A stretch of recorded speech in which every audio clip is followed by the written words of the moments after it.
This is the Lawrence County SportsNet, powered by LCAP. Gold heading back to Lawrence County. Your home for the County of Champions. Settles under it. The senior makes the catch. Perfection. Neshannock, again, are your Class 2A state champions. Force out the third, and that will do it. Mohawk is your 3A softball champions.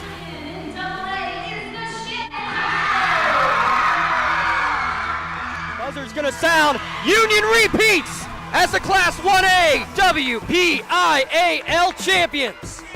The top local athletes and the top sports moments all featured here, live or archived at lcsportsnet.com. Sideline getting by one defender, and he's going to go all the way by Harrison. Harrison on the ground finds Blundo. Blundo rolls it in, up and good for two. Shallow right field, giving a run, and a sliding catch made. Down to 6 on the play clock. Here's snap in the hole. The kick is up. The kick is long enough. It is good. That's a fly ball deep right field. Get out of here. Hope running for his life. Throws it up for grab. There's a man open. Touchdown. No way! Away from him, right back to Stanley from the seat of his pants, and he throws it off the window and in. Featuring over 100 broadcasts of county events in over a dozen sports.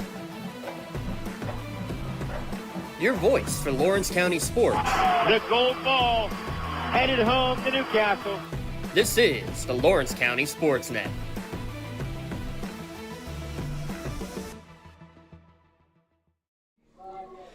Coming to you live from Jack Critchfield Park here at Slippery Rock University.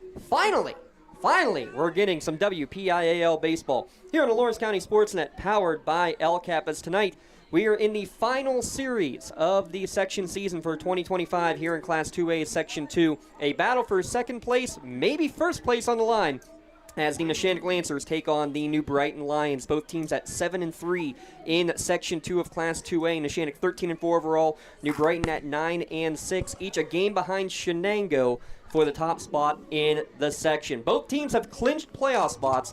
That is the good news right there and then. But bigger things on the line tonight. A chance still at a section crown.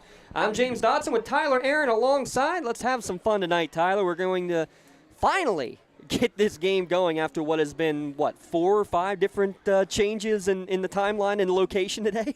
Yeah, absolutely. Started out with a 6 p.m. first pitch here at Neshannock, and then they decided to move it up to 4:30 at Neshannock just to beat out the rain. A little bit of a downpour, kind of trashed the field a little bit. Quickly moved this one up here to Slippery Rock University. Originally wanted this one at 6:30, but the rain still did not want to go away. But now we'll kick things off here with a 7 p.m. first pitch. Hey, we're playing ball, and very smart. They went and let that quick rain shower go away and come through to be able to get here. And look, the sun's even trying to peek out here on the all-turf facility here at Slippery Rock, so no worries about being able to get this game underway. And we are just a few minutes from getting underway here in this matchup between the Lancers and the New Brighton Lions. Let's take a look at today's starting lineups here. We'll start with the starting batting order for New Brighton, and a name that you're going to be hearing a lot here today. Right there at the top of that lineup is Brock Brudacki, the senior pitcher. Leads the team in just about every offensive category out there. Brudacki, Bloomzon, Jackson, Krebs, Bailey, Circle, Pasquale, and Kovac, the starting 9 in the order. Noah Conley is the left fielder, not in the batting order here today. But when you look at this lineup, you see a lot of power, a lot of RBIs, but a lot of speed, too. Over 80 stolen bases on the year, Tyler. You know what they love to do. You can tell, they love the base pads. And, as long as they stay smart on the base pads here today, they can really carry this one out, get ahead in Neshannock here by a game. And when you head into that final game of your regular season tomorrow against Neshannock again, you can really learn a lot from both sides here. Yeah, I think it's going to be very crucial. We'll talk about the keys to the game later, but controlling the base paths on both sides will be key. Starting pitcher tonight for the Neshannock Lancers is Jake Rind, and kind of a bulldog mentality. He's not a kid who's going to go and strike a lot of guys out. He's just somebody who wants the ball. How about that? 7-0 on the season, barely an ERA over 1. 3-to-1 ratio. You like that, but it's not like he's got 100 strikeouts on the year. 46-16, just solid, consistent numbers for Jake Rind. Yeah, absolutely. And, that's all you want is you want consistency. You want Rind to, get deep into the game, produce very little as possible here for New Brighton, and, really keep that pitch count low enough to drag this out for the whole game. Yeah, and that's going to be also key when you see that, too, of which team is able to get their pitcher deep into today's contest. Your first pitch delivery at 7:01 p.m. First pitch delivery brought to you by Penn, Ohio Bottled Water. In there for a curveball, strike one to Budacki. This breaking ball misses away, 1-1 to count. And how do you like it having your top hitter as your leadoff batter here today? Well, it's great to set the tone here, obviously. He's going to have a lot of control over the ball here today, obviously, with the mount. And, batting first, but also leads the team in batting average, 586. 3 homers already. That leads the team. Only other player on New Brighton is Casey Bloom with 1, 15 RBIs too as well. Exactly who you'd want to lead off. And not to mention with the speed, mentioned 80-plus stolen bases. He has 28 of them on the year, does Brock Budacki. Has a 2-2 count coming against him. Breaking ball is going to be fouled down the right field line. It's going to drift out of play. Budacki going to Florida Southern next year to continue his career. Great catcher. That's honestly probably his primary position, but has turned more into the primary pitcher here this season. The 2-2 pitch is going to miss upstairs, and the count runs full to the leadoff hitter in the senior Brock Budacki. 2 seniors, 4 juniors, a freshman, and 3 sophomores in the starting lineup here for New Brighton. Payoff pitch chopped up the middle. Taken there by Nathan Rickle. Throw to first base is going to be wide, and a good slide by Budacki to avoid the tag. It's going to be E6 to get the leadoff man on board. Rickle having to go out to his right, probably about 10 feet to go gather that up. Just unfortunately, little off balance on the throw right out of the way, and just too far out of the reach by Varanase to get Budacki out. But great job by Budacki just to slide under and get underneath that tag. Yeah, good awareness really from the senior Budacki, who definitely is going to run for himself. Again, 28 stolen bases on the year, not going on the first pitch. First pitch misses outside for ball 1. Let's look at Medora Bonner Law defensive alignment here for the Neshannock Lancers. Hutchinson, Cubelis, and Eakin in the outfield left to right. Biondi and Rickle on the left side of the infield. Cameron and Veronese at first base. Off and going on the throw, on the pickoff, and they're going to, did they get him, or did he juke around it? He juked around the tag. Make it stolen base 29. Looking like Houdini first at first, and now doing it again at second. Talk about awareness here from Jacob Rind. Seeing Budacki wanting to go get that pickoff successful, and it looked like you had it. But again, just like how Budacki did, sliding down underneath the tag at first base to get there, he just goes around this time. So it's runner in scoring position, and like so often he does, a single for him, or in this case reaching on an error, basically means a double as he gets 2 bases out of it. So 2-0 the count now to Casey Bloom, the freshman catcher. That one catches the outside corner. Count 2-1. Here to Bloom, hitting .375 on the year. Freshman, he's been batting first or second basically through the entirety of the year so far, as Rind will step off with the inside move. Weather has cleared up, thankfully. This one swung on and missed. Count now even at 2-2 to Bloom. Mentioned Rind with that great ratio, 46 strikeouts versus just the 15 walks. Not going to play ball next year. He's committed to YSU to join in their engineering program. Payoff pitch, breaking ball, swung on and missed.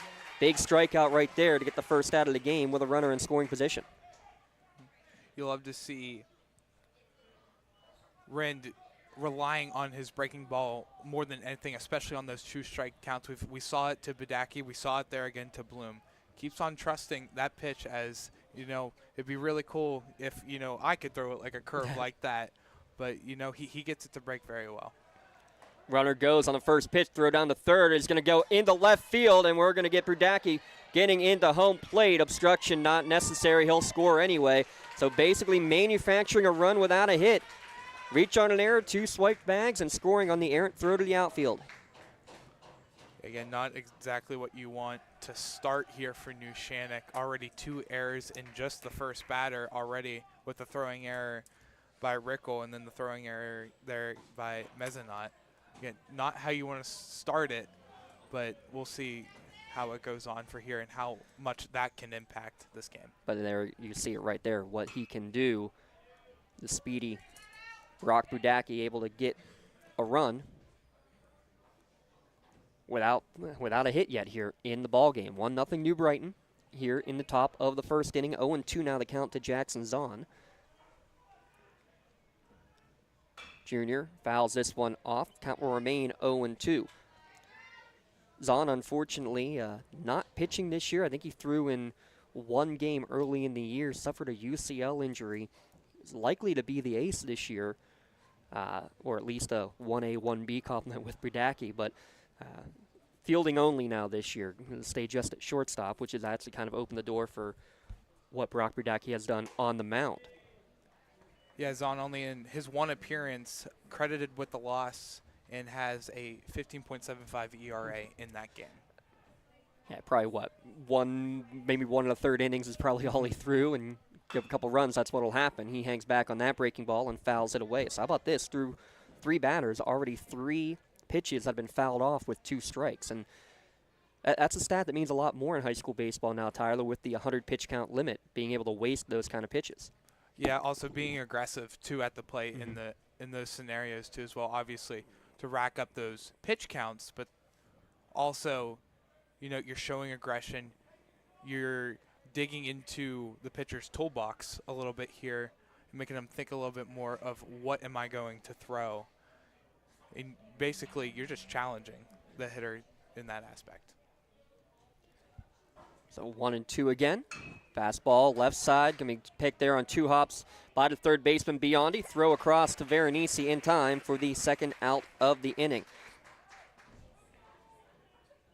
5-3 on the putout, and didn't get a chance to mention it. We're going to talk about it right now. Unfortunately, Neshannock, without one of their senior leaders, a 3-year starter in the field, and Matt Pallarino, out sick, battling mono. Really been battling it for 3 weeks, and then finally was diagnosed with it. So he's probably out, unfortunately, for the final week of the regular season. Normally you're starting shortstop. So, hey, you put a freshman in there, try to make a job done, and, wet ball on turf. It tailed high on that first play of the game, unfortunately, and that's led to an early New Brighton run.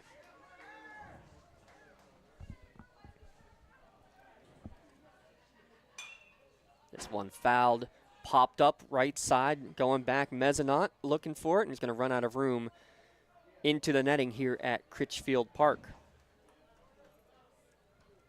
1 ball, 2 strike to count to Carter Jackson, hitting .375 on the season. The other game going on in section play that's going on today, Shenango and Freedom, they're just underway. They also moved their game, not at Freedom today. They're playing at Seneca Valley High School. You can check that. We got that broadcast going on as well. You see the common theme with these 2 games, both playing on all turf fields as well, just to keep the rain away, obviously. I think that's the only way you're getting any game in here today, for sure. 2 balls, 2 strikes, now the count to Carter Jackson, and it's upstairs. Count will run full here with 2 down in the top of the first inning.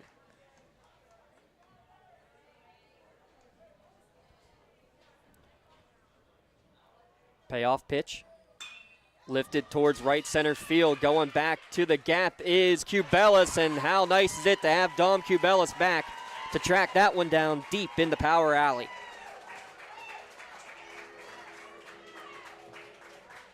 Leadoff man gets on and scores without a hit. There were 2 errors in the inning as well. New Brighton strikes first. Lions 1, Lancers coming up to bat, so let's flip the script and take a look at the starting batting order for Coach John Quilero and the Neshannock Lancers. There it is on your screen with Hutchinson, Rinn, Cubelis, Wilson, Neshannock, Aiken, Veronese, Cameron, and Rickle in the batting order. Jackson Biondi, the third baseman, not batting here today for the Neshannock Lancers. But kind of a similar theme. We talked about the speed on the side for New Brighton. Neshannock probably a team that has the most consistent 1 through 9 batting order that we've seen throughout Lawrence County, and certainly here in Section 2 of Class 2A. Everybody hitting above 400. 8 of the 9 in the batting order are hitting over 400 on the year, and the one that's not is a measly 375.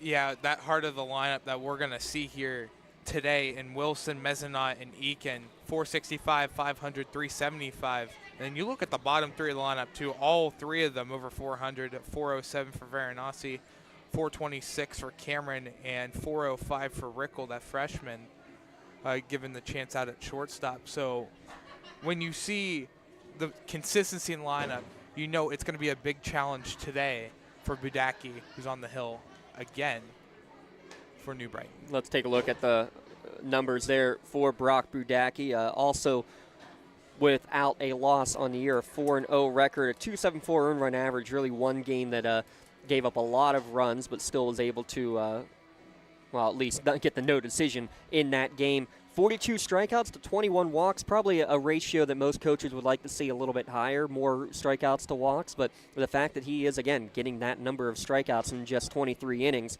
I mean, that's almost you're getting about 1.5 Ks per inning. Pretty solid numbers there for the senior. Yeah, absolutely. And 2.74 ERA, too, as well. It's the consistent factor that you want out of your starting pitchers. And even a 2-to-1 strikeout to walk ratio, not bad either here for Budacki.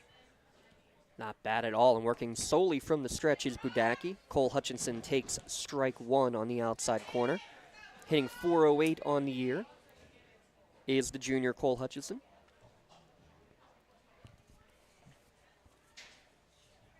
High leg kick, breaking ball. This one's lifted towards center field. Spinning the tires there for a minute was Bailey, but he's going to track it down for the first out of the inning in center field.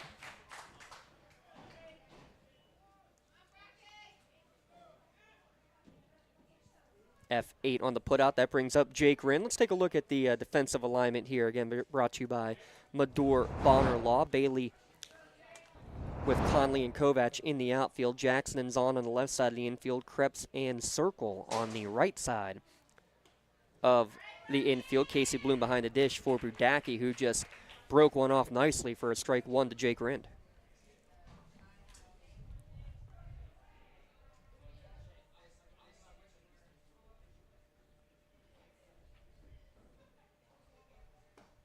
Another breaking ball. This one catches the bottom of the zone. Quickly up 0-2. Nothing but strikes so far from big number 0 out there.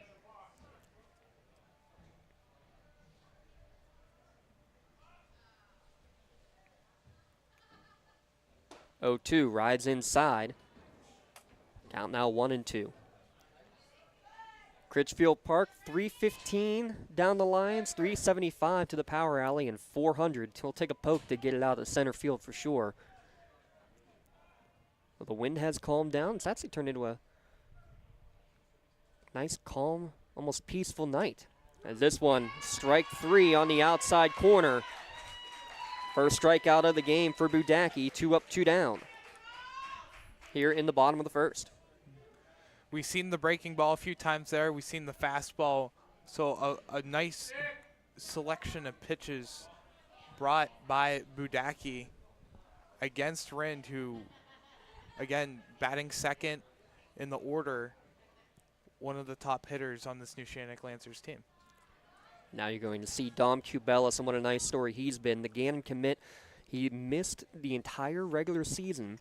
He suffered an injury the week before the season began as he was sliding into second base, basically had an arm injury, stretching a single into a double in a inter-squad game. You talk about somebody who, you know, what you love to see as a coach, you love to see the effort. You don't like to see the result of it, but fought back and was able to get back and play in games last week. This is his 5th game back now.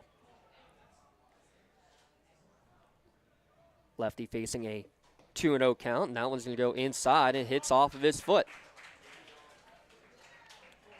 And how about this? That means his on-base percentage is now over 800 in 5 games played. 7 for 10, 4 walks, now a hit batsman. And see if Neshannock can respond with a little 2-out lightning as Hunter Wilson steps to the plate.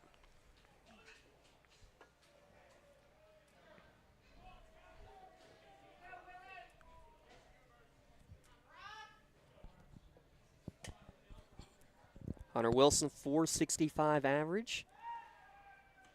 As Cubelis slides back in there safely. How about this? Your cleanup hitter, no extra base hits. All singles on the year, Tyler. Yeah, it's definitely surprising, especially coming from a DH too as well. You know, sole job is hitting the ball. You know, but you know, getting on base, you know, is really the main factor in today's age of baseball. You know, you're reaching to first base, you know, you're doing things right. And the dead bat era, really, of high school baseball, BB Core, you know, you're not going to be hitting a lot out. Hey, Wilmington has won 3 straight games without an extra base hit. Let's put that into perspective.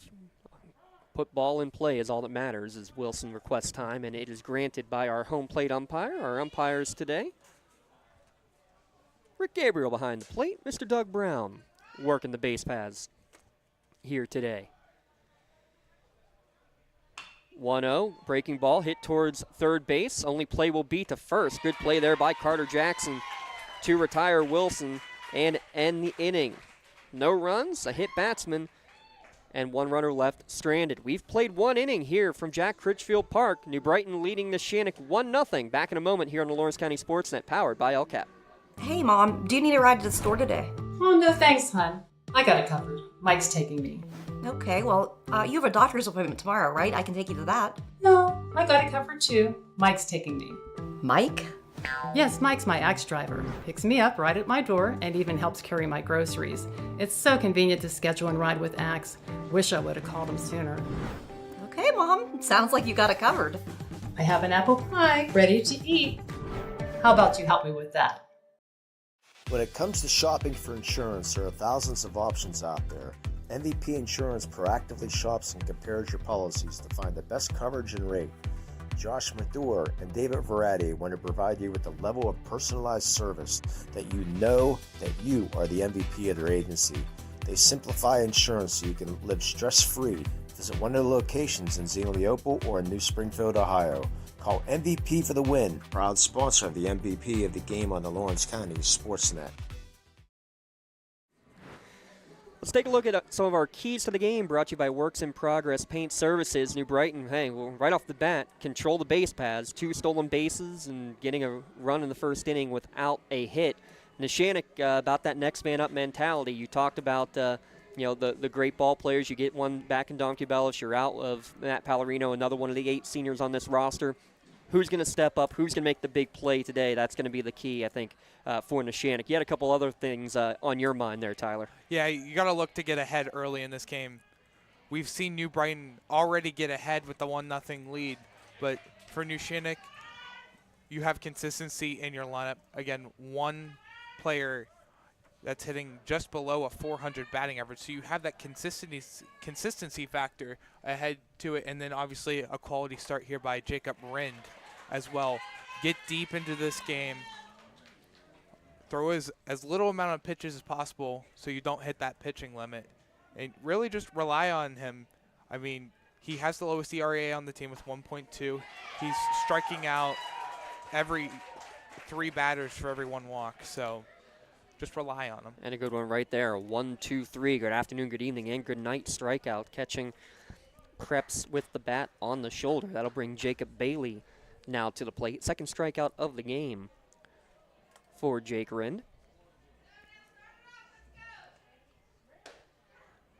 First pitch upstairs for ball 1 to him. Older brother of Jake Rind is Nate Rind. He's the JV baseball coach. And similarly, decided to go to school also at YSU, not playing baseball. Both these kids, I think, could have been playing college baseball or basketball if they'd wanted to. They're focusing on their studies, and I commend anybody who chooses to do that. 1-1 breaking ball swung on and missed. You see the back leg bailing out there for Bailey.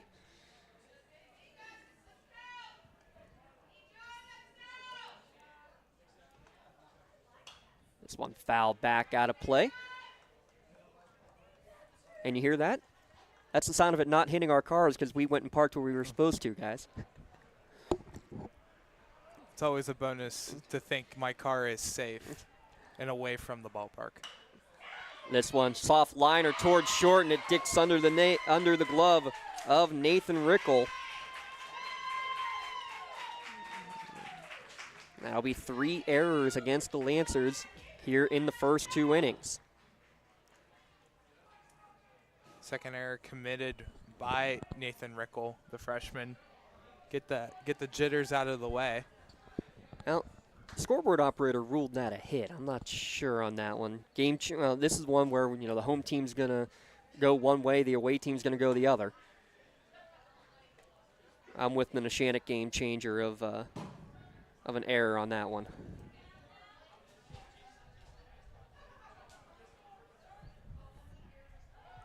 Throw over to first base. Bailey gets back safely as first baseman Aiden Circle steps into the batter's box. .314 batting average. He hits that one to Rin. Thought about 2 for a moment and took the safe play. A pseudo sacrifice will get Bailey into scoring position as Circle is retired. 1-3. 2 down, and Dom Pasquale will now step to the plate.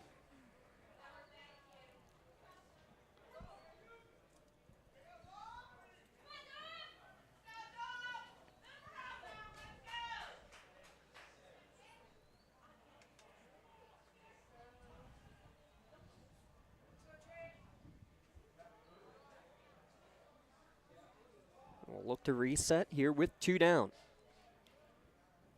Bailey in scoring position.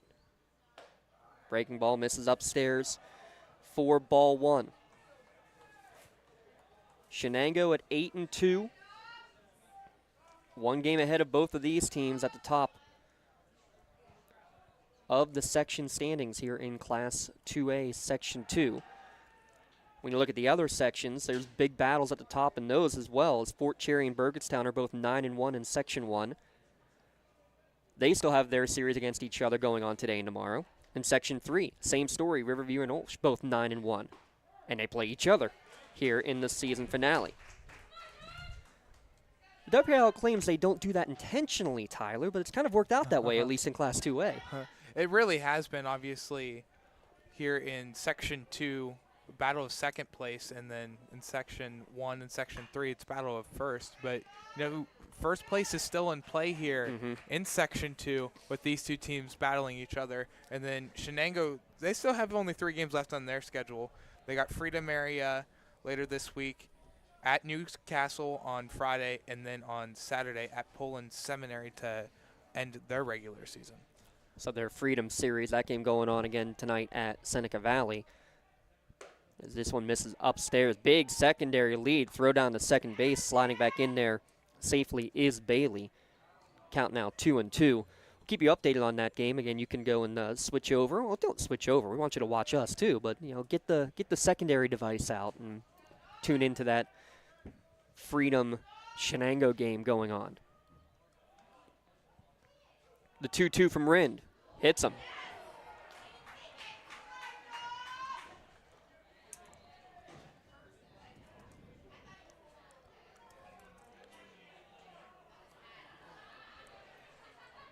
Yeah, Ren going right back to the breaking ball there. Not enough break as it got in.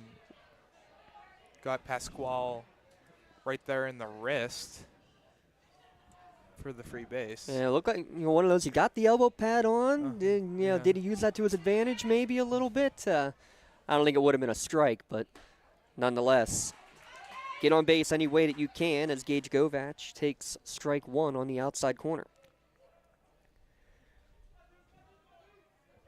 Number 9 batter here in the order for the Lions.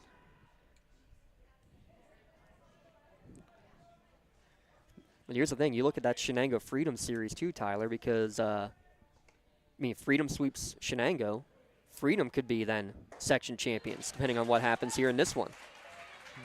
Yeah, especially if both of these teams split. Right, exactly. You're going to create a three-way tie for the top of Section 2 in Neshannock, New Brighton, and Freedom.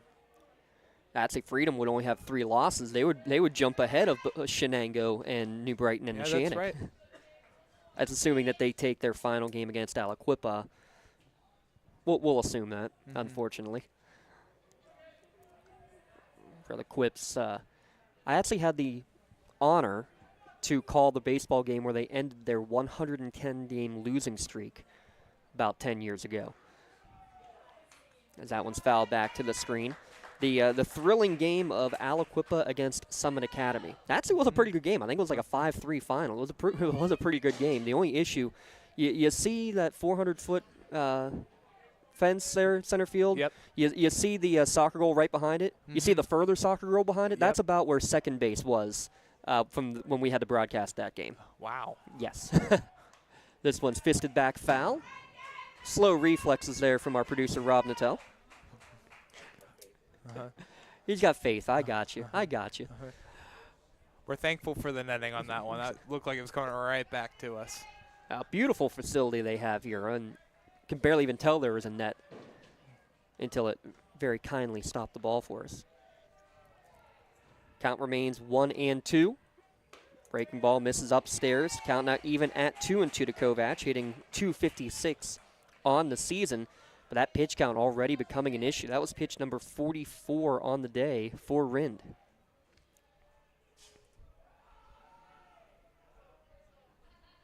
Swing and a miss. Gets the big strikeout to end the inning. Third of the game. 2 runners left on the bags here in the top of the second inning. New Brighton still leading 1-0 here on the Lawrence County SportsNet, powered by LCAP. Tired of gasoline costs? Why drive? Let the Newcastle Transit Authority take you where you want to go. Serving the city of Newcastle and stops throughout Lawrence County, as well as weekday service to Pittsburgh. Public transportation just makes sense. Why drive when you can relax and ride? For more information or for route schedules, log on to newcastletransit.org. The Newcastle Transit Authority, going your way. And remember, senior citizens ride free.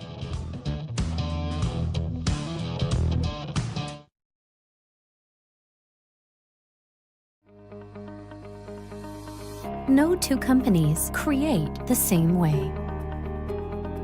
Toshiba empowers the art of business by uniquely enabling businesses to work with tools designed specifically for them. In a constantly evolving world, business communication must be agile, efficient, and fast. Toshiba is the company that helps you manage it all, from paper to digital to screen and back again. Toshiba, empowering the art of business.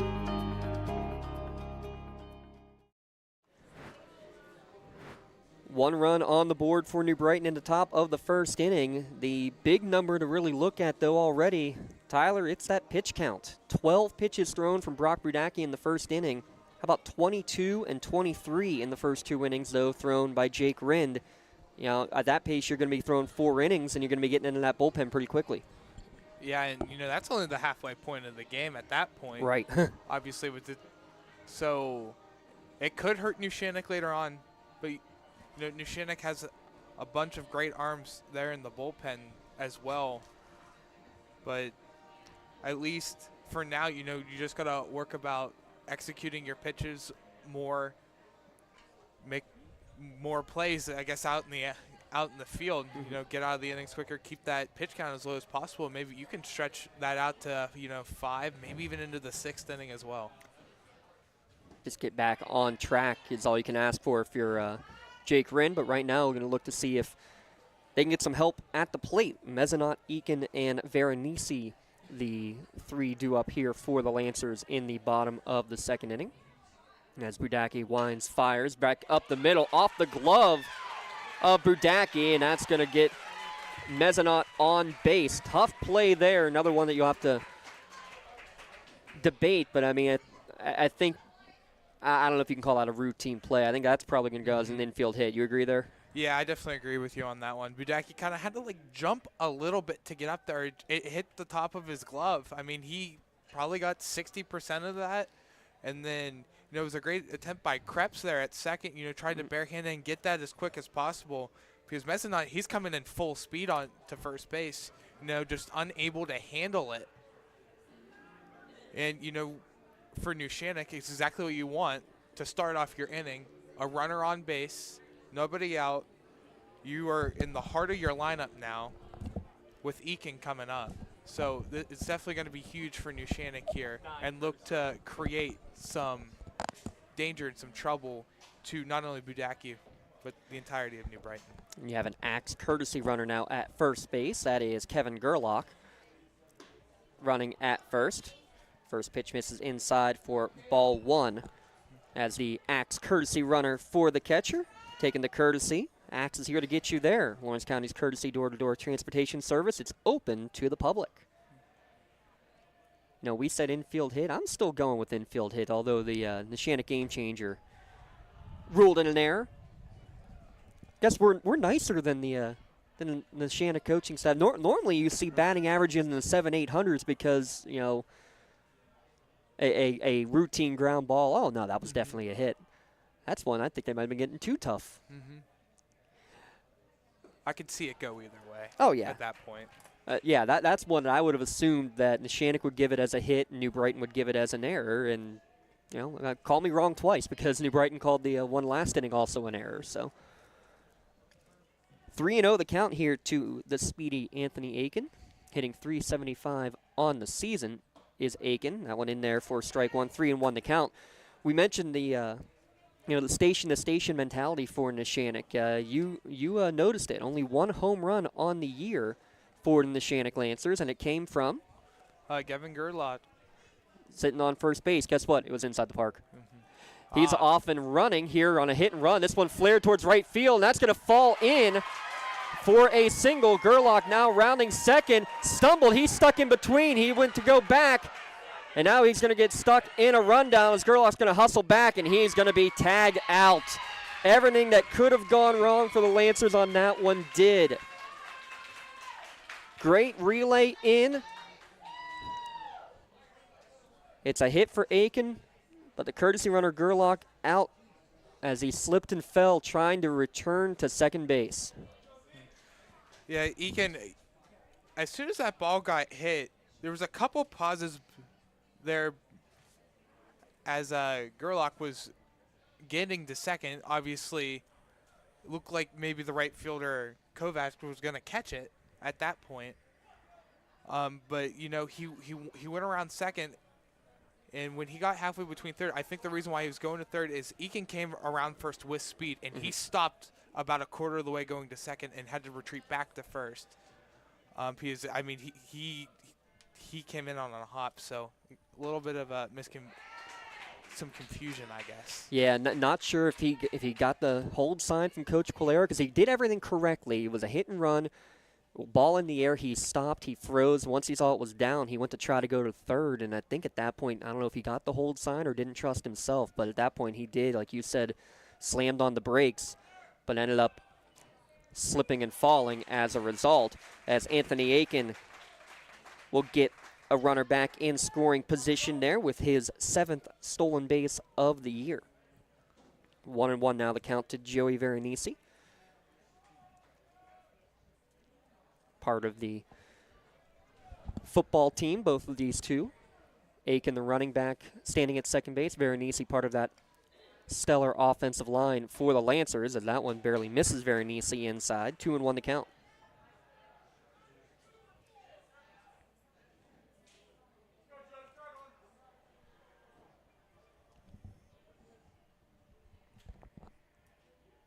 Get you some more final scores as they come across here as well on what's turned into a very limited workload of games here today.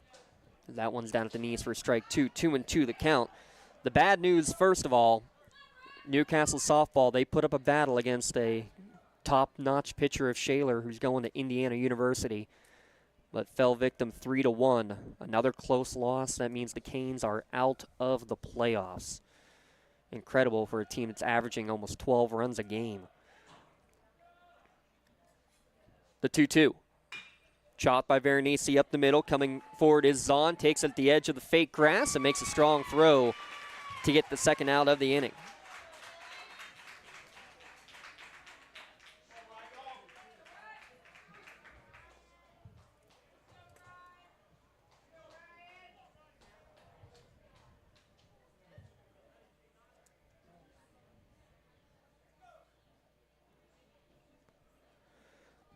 Now 2 down. Ryan Cameron will step to the plate, tying runs, standing at third base, though, after that ground out. First pitch in there for strike 1 to the sophomore.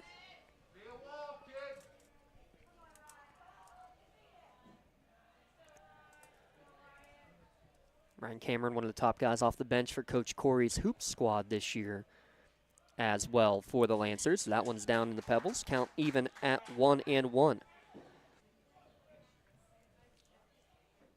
Young kids, hope you're watching at home.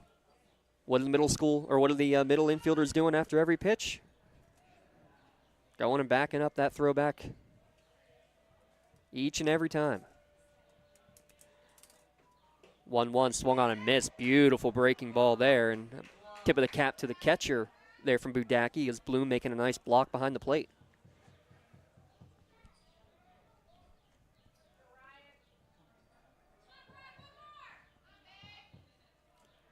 One ball, 2 strike the count.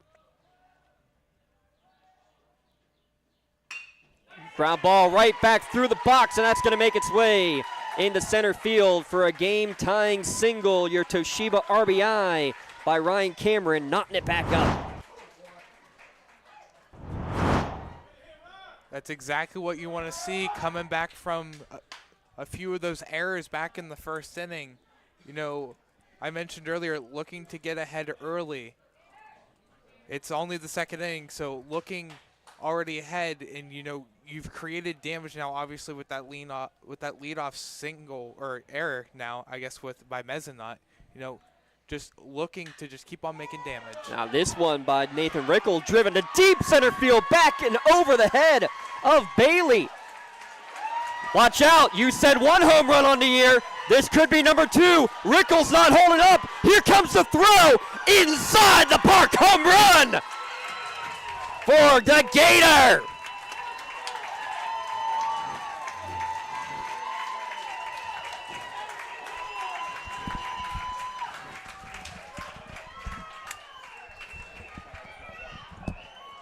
We mentioned it earlier that it was an inside the park home run earlier in the year.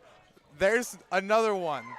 As I don't know if you saw it, but Bailey bobbled it 3 or 4 times running back trying to get that, and that rolled the whole way into the warning track, into the wall. And, you know, Rickel saw that, and he just turned on the burners and just went for it all. And that paid off dividends, getting ahead early. I love the vantage point we have back here because Coach Q there was no hesitation. He was giving him the go the entire way. And as Rickel rounded third, you could almost see it in his eyes of like, wait, what? He put on the afterburners there and able to get into home plate with the inside the park home run. Hey, it's 400 in straight center field. You got some wheels on you. That's exactly what can happen. Does that make up for the couple of errors there at shortstop? Yeah, absolutely. And now, if you can see now, Bailey is positioned a lot further back now in center field than what he was. You noticed that too. I mean, hey, it is the 9-hitter. You never know, but Nathan Rickel certainly not your typical 9-hitter the way that he's been hitting the ball this year as a freshman.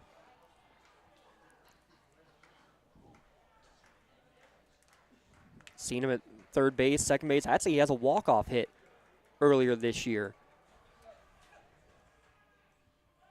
2-1 the count now to Cole Hutchinson in there for strike 2. And actually, we mentioned how Cubelis missed time with an injury sliding in the second base. You can't script it, but Gator was the same way. Rickel got hurt sliding in the second base in an extra inning game against Ambridge. Ended up having to be removed from the game, but he was part of a big comeback effort. Missed a couple of games, but the effort plays, like you saw right there too, the extra effort getting the inside the park home run. Strikeout ends the inning, but 3 runs for Neshannock in the bottom of the second, all with 2 down. The Lancers take a 3-1 lead. Back in a moment here at lcsportsnet.com, powered by LCAP. Your hip, your knee, your shoulder, whatever has been holding you back, UPMC Orthopedic Care is where you'll find experts to help you get back to a better quality of life. UPMC is pioneering minimally invasive surgeries, and we offer personalized treatment plans and same-day surgery to get you home and moving sooner. It's your ankle, your elbow, your hand, and it's your move. Visit upmc.com/ortho to learn how UPMC can help. Works in Progress Painting wishes a successful and satisfying season to all the Lawrence County sports teams and athletes. Work hard and bring honor to your team, school, and family in how you play. Joe Wright and his family have been providing painting, window cleaning, and other property services for business and homeowners in the Lawrence County area for over 10 years. Their goal on every project is to provide a meaningful service that honors their customer, God, and their family, and to have fun while doing it. Works in Progress is now booking interior painting projects for both residential and commercial projects. Call Joe today at 724-714-4294 to discuss your next project. GEM building contractors and developers have a proven record of performance on any size project. They bring value, local craftsmanship, expert management to meet any challenge. From design construction, from inspection to budget estimation, GEM Builder has been building our community for 70 years.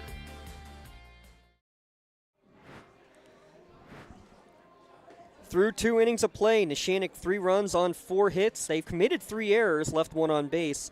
New Brighton, 1 run without a hit, 3 errors. They've left 2 runners stranded on the bags. Neshannock a 3-1 lead here at lcsportsnet.com. I'm James Dotson, and here's Tyler Aaron to take you through the middle 3 innings here at Critchfield Park. Thank you, James. Top of the order to start off the top of the 3rd inning for New Brighton. Brock Budacki up first for New Brighton.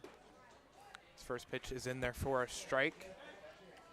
Budacki made it the whole way around the base pads off of an error from Nathan Rickle, sliding down underneath the tag by Varanasi. 2 stolen bases and a throwing error as that one's driven out to left center field. It goes over the head of Kubelis. Budacki, he's going to want 3. Here comes a relay, no throw. Throw's going to come in late. That's going to go over the head of Biondi.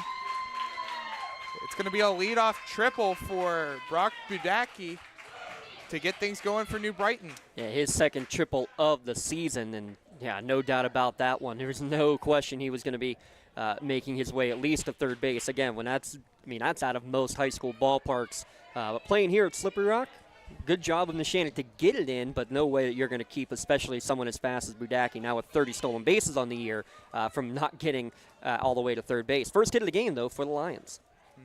Budacki leads the team in home runs with 3. The only other player on New Brighton with a home run this season is the guy up right now, Casey Bloom, behind the plate today. He struck out swinging for the first out of the first inning as the 1-0 pitch is driven down the left field line and foul. Count will go to 1-1. Yeah, Bloom, your leader in triples with 3 of them on the year, but Budacki, he play a couple games here at Slippery Rock University. You could easily make that up in a hurry. Casey Bloom, 18 RBIs too as well on the season. As the 1-1 pitch is in, throw back down to third is in time. And Neshannock is pumped up. He saw something, don't know if that was a timed play, a planned play, but a beautiful strike down to third base, and just like that, the triple is eliminated. And you can tell that it was in the game plan for everyone to be paying attention to any base runner. We've seen it from Rind looking back, don't matter what base he's on. And great job by Neshannock just to see it and make an attempt back at it. Caught Budacki off guard a little bit and eliminate that runner. as that one again is fouled off down the third base side. Now, the one thing I will say, though, about what Budacki did is he actually made it easier, and this is something that we always try to train our runners. You never slide back into third base. If you stand up, it's probably going to hit him square in the back, and he's not going to be out. But the fact that he slid ends up being a perfect throw to just easily catch it right at belt level and put the tag. That's something. We always tried to preach. It's one thing to preach it and one thing to understand it, because you want to get back to the bag quickly. You think I'm going to slide, but you actually probably make a play easier for the third baseman by doing so. Sometimes it's sacrificing too. I've used to play baseball as a kid, and standing in the batter's box, if it's coming at you, just kind of like let it hit you. That just take the sacrifice and get someone on base.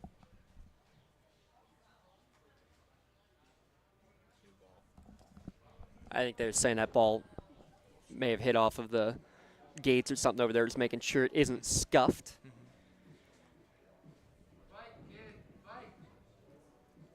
It's now 6 pitches, though, that have been fouled off with 2 strikes.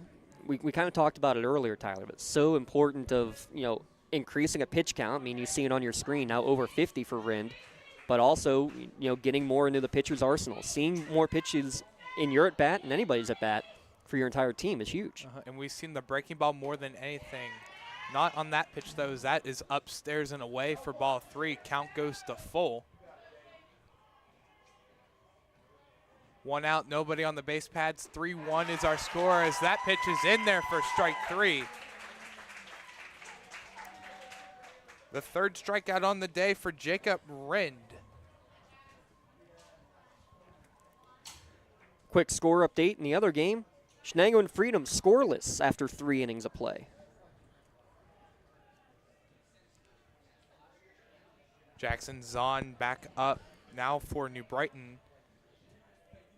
He grounded out to Biondi as that first pitch well inside. A little bit of a tuck and roll there by Zahn to get away from that one. 1-0 pitch, swung on and missed, hits right off the backstop in front of us for strike 1.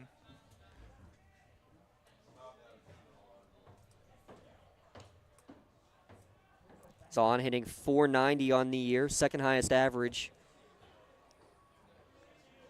on the season, and leads the team with 8 doubles. 10 RBIs as well, as that one's down low for ball 2. Count goes to 2-1 on Zahn. And with that .490 batting average, best in the lineup here today, as this one's popped up towards the first base side. That's caught on by Ryan Cameron to record the 3rd out. A F4. Nobody left on base. No errors. 1 hit. 0 runs. Score remains Neshannock 3, New Brighton 1. You're watching the Lawrence County SportsNet, powered by LCAP. And actually something I forgot to tell you, one of our traditions here, Tyler Aaron, during the middle of the 3rd inning, we don't go to a break. We go to our Melee Minute, as Rob Nattel puts me on the clock, where we take this minute timeout to talk about what's going on in the softball world here in Lawrence County. We mentioned first the bad news in Class 5A. Newcastle falling victim 3-1 today to Shaler. They are out of the playoffs. They're going to be the only county team in softball not in the postseason. In Class 1A, Union, how about Mia Prew's 3 no-hitters, a perfect game, and a 1-hitter in the month of April alone. Their only loss in the year coming to Neshannock. Scotty's doing battle today. We'll get you a score update on that one as they were taking on West Allegheny. Class 2A, Neshannock, Shenango, Laurel, all postseason bound. Neshannock expected to have a great game tomorrow against Mohawk. Mohawk winning their section in Class 3A. Elwood City finishing 2nd place in that section. And Wilmington, tough loss against Mercer last night. They now are in a 3-way tie, essentially, for 2nd place with a big game down the stretch against Greenville. If they're able to win that one against against Sharpsville, if they win that one, they will be section champions. There's your Melee Minute, brought to you by Melee Chiropractic, keeping you in the game as we keep you informed of what's going on in the softball world. The most important part of the softball world right now, though, playoffs. Yep. Coming up on Thursday at 3:30 on the Trib Live High School Sports Network. They will announce the playoff pairings. And then for baseball, it'll be the next day on Friday. Those will go out at 3 o'clock too as well, as first pitch to Jacob Rind is up high for ball 1. Rind struck out looking back in the first inning. That one inside and swung on and fouled off. Count goes to 1-1. So Budacki, the way he throws, I'm seeing what you would typically see from a left-hander. So many left-handed pitchers have so much natural tail inside on a lefty or away from a righty. Righty, if you have any tail, again, it's going to go in on a righty, away from a lefty. You don't normally see this much cut on a fastball from a right-hander that you see on Budacki. It's really impressive, actually, how much movement he gets. Because that one down into the turf for ball 2. He's practicing for the cricket career, that's all. You can tell, too, he's been relying more on the fastballs on the earlier parts of the count, and then once we get to the 2 strikes, we'll see more of the breaking balls, too, as well. Because that one is, again, inside about that same area again. Count goes to 3-1. Well, so here's what we looked at. Remember we talked about that ratio of strikeouts to walks? This is what we've seen sometimes from Budacki, just sometimes it gets away from him. And again, you know, it's not wet out there now, but you are pitching on wet turf. Getting the proper footing is not easy on wet turf. You're going to get a ball that's just a little bit damp here and there. It's every pitch is an adventure. 3-1 pitch, swung on and fouled off. For strike 2, count goes to full. And we've seen from Budacki already 2 strikeouts already today, both looking. And his strikeout to walk ratio right now is exactly 2-1 right now. So we'll see here as the full count pitch is swung on and hit down the first baseline, drifting into foul territory. And just out of play away from circle, count will remain full. So here's the other issue you got to look at, the fact that you've now thrown 57 pitches through 3 innings on the Neshannock side. You already got action in the Neshannock bullpen. Ryan Cameron in there getting loose there for the Lancers. The full count pitch by Budacki. Inside swung and hit over to the third base side. Jackson able to field it, throw on to first offline.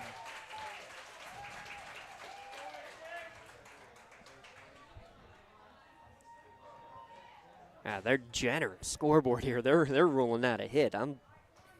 That's the throw pushing it wide. I got that as an E5 personally.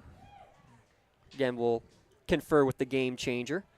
We're also going to have our first UPMC trip to the mound there, Tyler. Yes, UPMC is Lawrence and Mercer County's local choice for advanced orthopedic care. To get you back on your feet faster, visit upmc.com to find a doctor near you. Believe that is Hayden Tatterson, who is the courtesy runner at first base. Your courtesy runner for the pitcher. You already had Gerlach in as the courtesy runner for the catcher. Hayden Tatterson, who I'm going to have to get confirmation. He I'm sure has to have qualified for the WPIAL individual championships in the 400-meter dash. He and Anthony Aiken, both part of the track team running some individual events. Also have Lucas Walzer, who won the Tri-County and the MAC in javelin, and I believe is ranked right now 5th or 6th in the javelin in the WPIAL. Since we're talking track and field, yeah, those individual championships aren't for another week.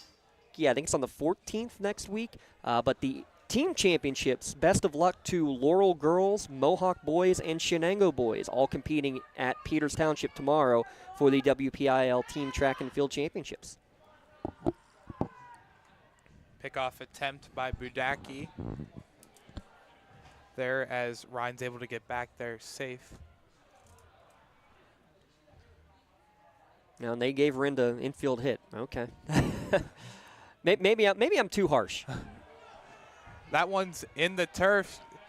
That's going to be a wild pitch as Jacob Rind's going to be able to get into scoring position. And just like that, Neshannock's got a duck on the pond here early with nobody out in the bottom of the third. Yeah, good job by the courtesy runner Tatterson there, reading that one in the pebbles, didn't hesitate. That's the issue. You cannot hesitate. As soon as he sees it down in the dirt, Aaron, he's off and running. And he got off very quickly. 1-0 pitch up and outside as well. Count goes to 2-0. But why is that so big now? I mean, you basically had a sacrifice without a sacrifice. And, oh, by the way, you have your 3, 4, and 5 hitters still due up with nobody down.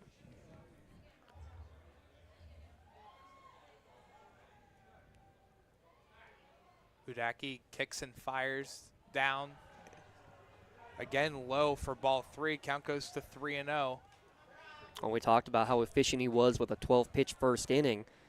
Now the pitch count's starting to get away from him as well. Budacki, pitch number 45 coming here. Now here's the question I always love to ask. You got your 3-hitter up.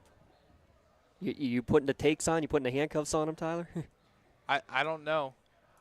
There's been a lot of aggression really on the base pads as that one's outside again for ball 4. So I guess there's really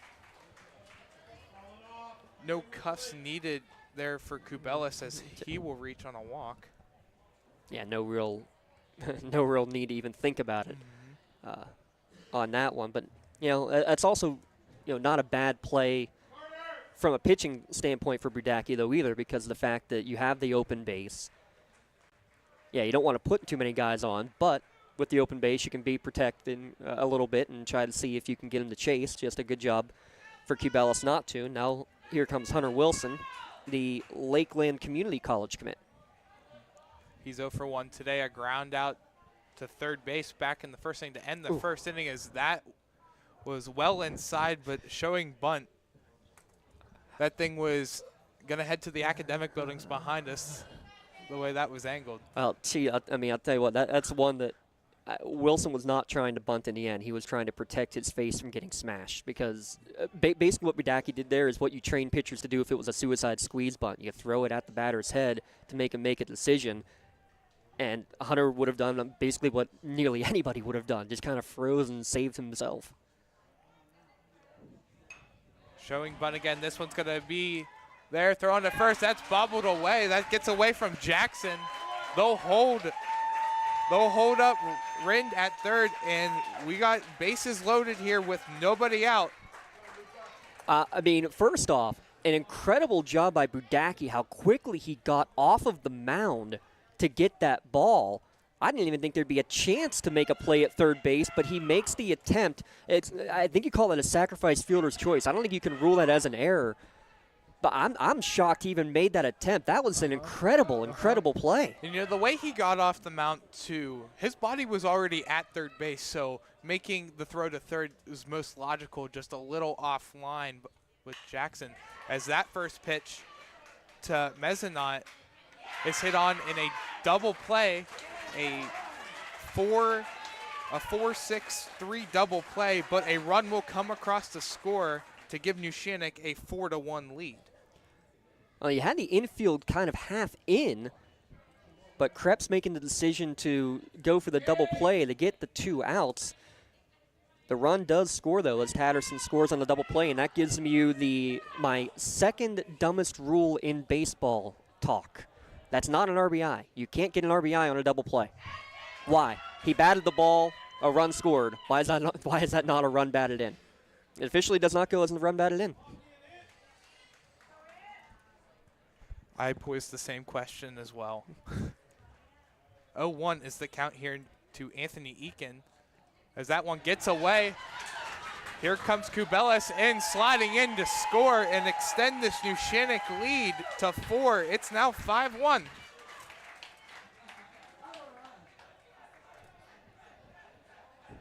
Goes back to what you do. You sacrifice with your 4-hitter. First off, your 4-hitter is able to get a bunt down. How often can you say that?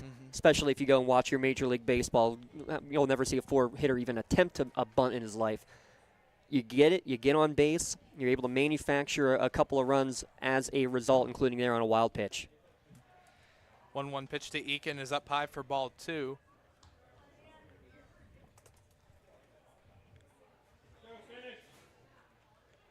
We saw it was a breaking ball down in to the turf that got away from Bloom there. You know, again, we've been seeing the breaking ball a lot so far today, as that one into the dirt as well. And Bloom has done a great job as the freshman in blocking them. Just, you know, eventually one's going to sneak by, and here about a 50-foot backstop, one gets by, you're going to get a run in. 3-1 pitch in there, called for strike 2 on the outside corner. Count goes to full to Eakin. Nobody on for Neshannock. Neshannock 5, New Brighton 1. This pitch is then fouled on down the first base side into the parking lot beside us.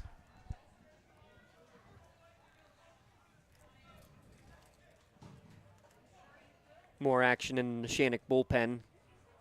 About to confirm who that is because the number that producer Rob Nattel just gave me doesn't exist. Full count pitch again to Eakin.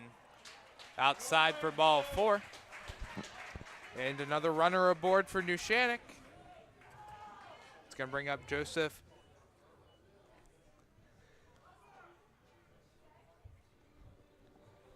Veronesi's going to have to wait. They're going to have another trip out to the mound. And is this the end for Brock Budacki? We see Gage Kovac is coming in from right field.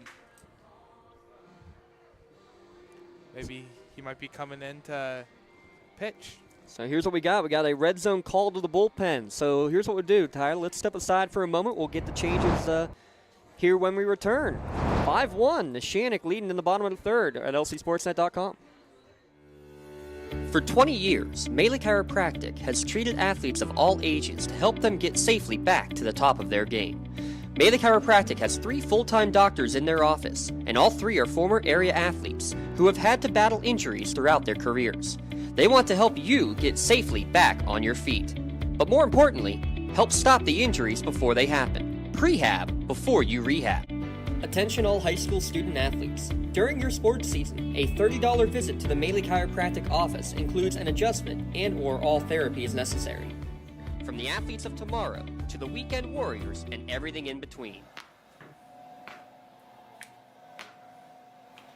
Let Melee Chiropractic keep you in the game.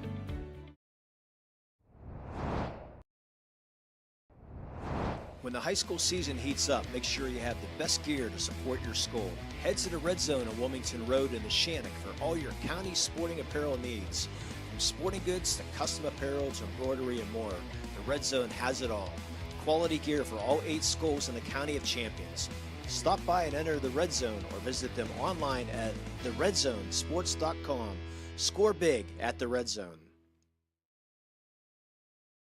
Does your blueprint not match the vision of your building project? Not with Creative Edge Architecture. From concept to creation, Jeff Measle will help tackle the complex problems, creating design solutions and construction experience. Creative Edge gives you the edge design and construction meet. Couple of defensive changes here for New Brighton as Brock Budacki, after throwing 2.2 innings, 5 hits, 2 strikeouts, 1 walk, and 5 runs given up, he'll move over to third base, and Carter Jackson will go to right field. And now coming in, Gage Kovac is coming in to pitch for New Brighton.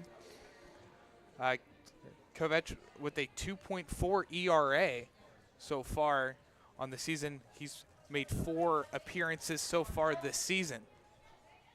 They're going from one senior to the other. Budacki giving way for the senior Gage Kovac. 9 strikeouts, 3 walks on the year. His first pitch by Kovac, stolen out to second. That one's going to roll into center field. Be a stolen base for Eakin. His second stolen base of the day. And Casey Bloom, as he went to throw that one down, it almost looked like his shoe got caught in the turf. He's still looking down at the turf underneath him as he tried to make that throw. He almost did a sideways barrel roll as he released it.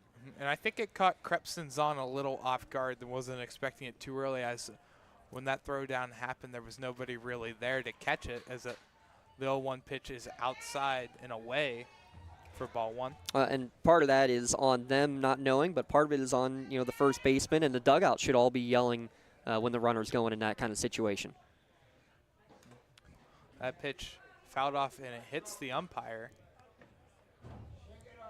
But I have a very interesting theory about the decision to pull Brudaki there. What was his pitch count? 54. 50 is a limit. If you go over any limit during the course of an at-bat, and that's your last at-bat, you revert back to that limit. So he officially pitched 50.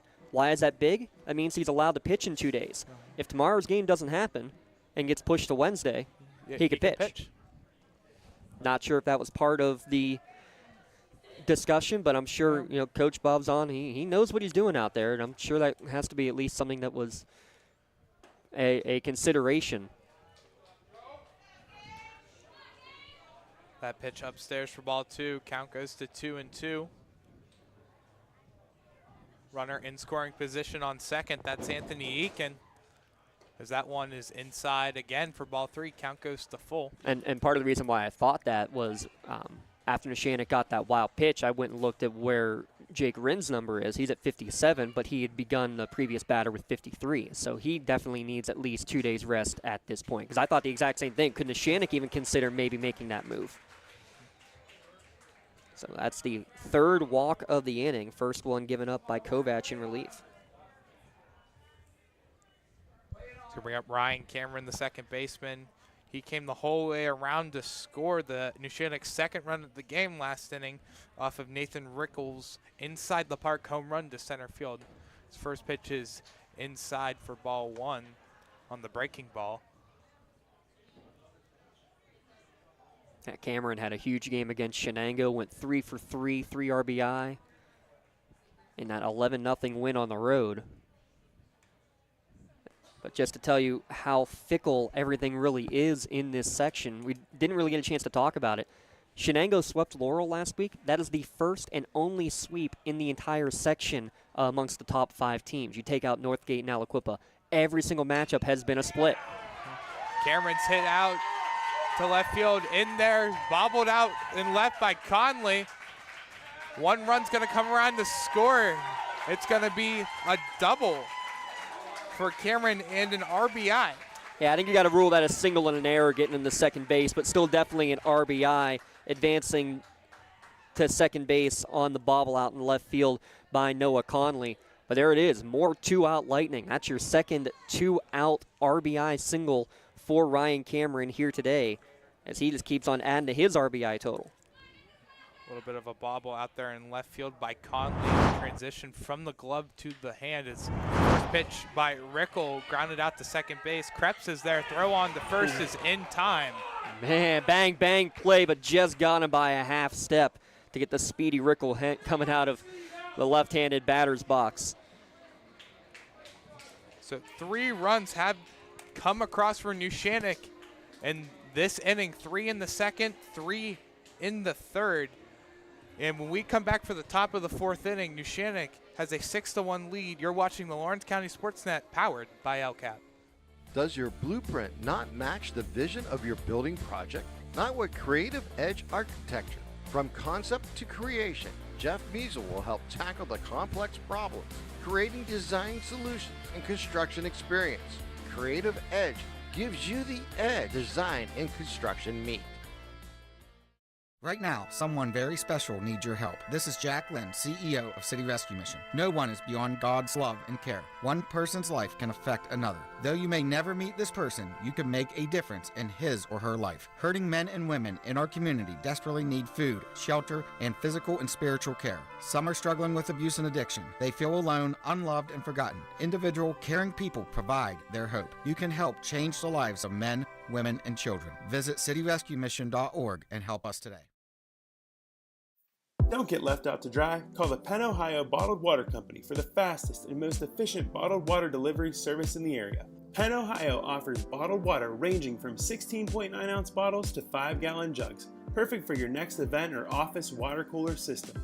Also, don't forget to ask about their custom labeling options. Visit PennOhioBottledWater.com for more information and to get a quote on their delivery services. Whether it's at home, in the office, or on the sidelines, Penn Ohio has you covered. Well, before we kick off the top of the 4th inning, I want to go back to the bottom of the 3rd here. 3 runs come across for Neshannock, and in that span of 8 hitters that we saw, 1 hit was only recorded, and that was a single by Ryan Cameron 2 errors made by New Brighton and 2 left on base just in the bottom half of the 3rd inning, as the heart of the order comes up as Jackson quickly grounds out to shortstop and Nathan Rickle, a 6-3, and just like that in one pitch, the top of the 4th is underway. That's the beauty for a pitcher. 1 pitch, 1 out. What more can you ask for right there as Vernon Krebs now will step to the plate.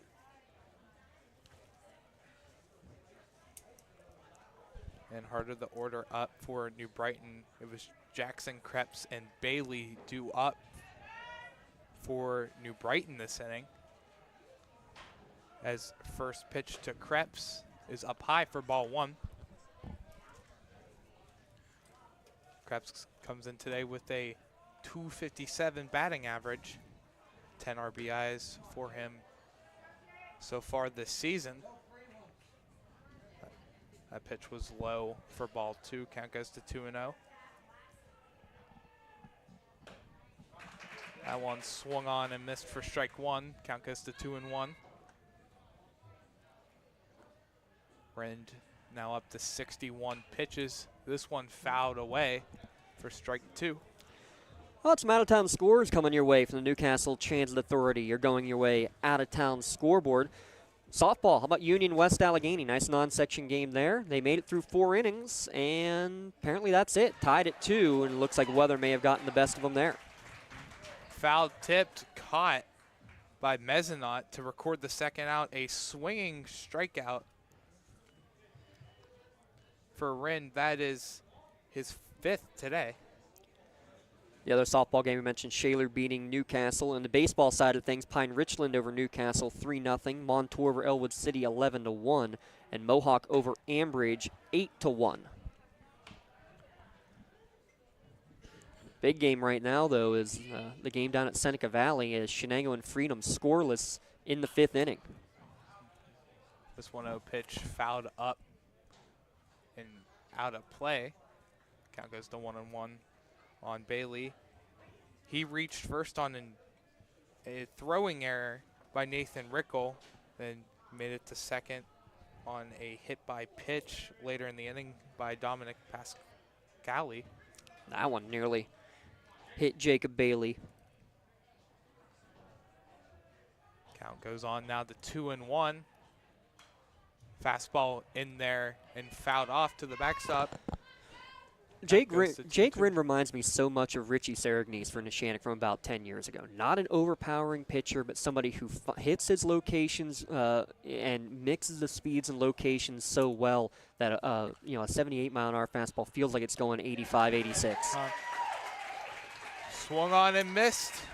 Strikeout number 6. That's 2 strikeouts on the inning in a very quick 1-2-3 inning for the top half of the 4th inning.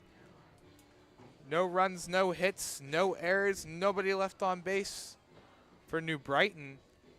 And that'll send us to the bottom of the 4th inning with Neshannock up 6-1 over New Brighton. You're watching the Lawrence County SportsNet, powered by LCAP. When it comes to protecting those you love, the businesses you've built, or the things you've earned, you need someone you can trust. Who better to protect your interests than a local insurance agent? Pontius Insurance is a team of local agents helping local residents in Lawrence County and surrounding areas, specializing in auto, home, business, and life insurance. Come see Dan Pontius, Jessica Dix, and Tracy Giddings, and the rest of the team at Pontius Insurance, and receive the personalized service you deserve.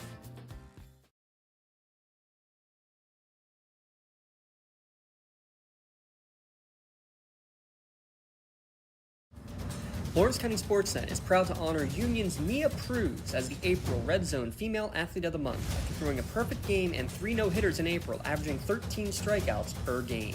LC SportsNet is also proud to honor Elwood City's Aaron Lake as the April Red Zone Male Athlete of the Month, after starting the year 6-0 with a 0.62 earned run average. Congratulations and best of luck to Elwood City's Aaron Lake and Union's Mia Prudes, the April Red Zone Athletes of the Month.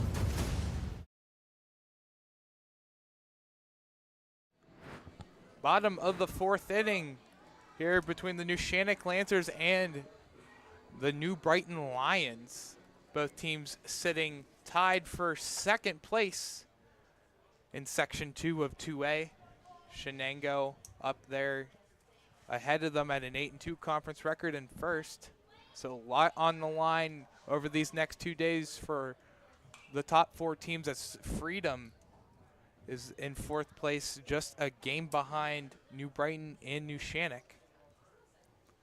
So that first pitch is fouled on back by Cole Hutchinson, top of the order for Neshannock.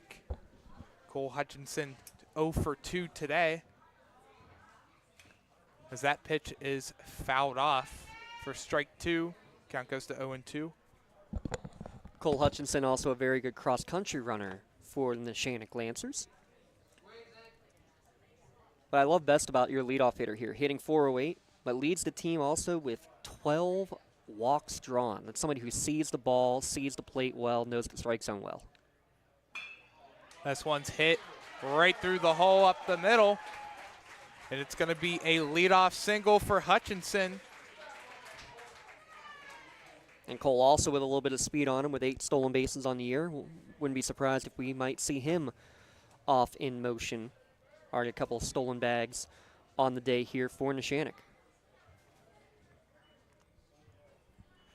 Jacob Rend now up to bat for Neshannock. Throw on back to first, not in time. I think Hutchinson was off and running because he was leaning the wrong way. He was ready to go. The throw was on line. He would have been in trouble. As there it is, a throw down to second is not in time. Another stolen base for Hutchinson. Yeah, got his hand right around the tag there from Vernon Krebs. And actually, I think if Krebs would have kept the tag on him, you may have been able to make the claim that Hutchinson came off the bag. I think he did a good job of keeping that leg on there, but the way he kind of bounced up, I think you could have made a claim that he had come off. Nonetheless, it's stolen base number 9.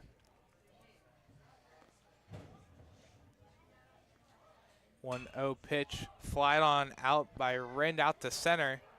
Bailey comes in to make the grab. No tag by Hutchinson. He'll remain at second, and it's an F8 for the first out of the bottom half of the 4th inning. Now comes the second of the Pony Boys, as we called them in our keys to the game. As 4 years ago, it was Jake Wren and Dom Cubelis, part of the Youngstown Pony League World Series team. They made it to the Pony League Championship game actually that year. That was the one year that no international teams. It was the year after COVID, but because of that, they expanded the domestic bracket, and those two were part of a really good Youngstown squad that made it to the championship game.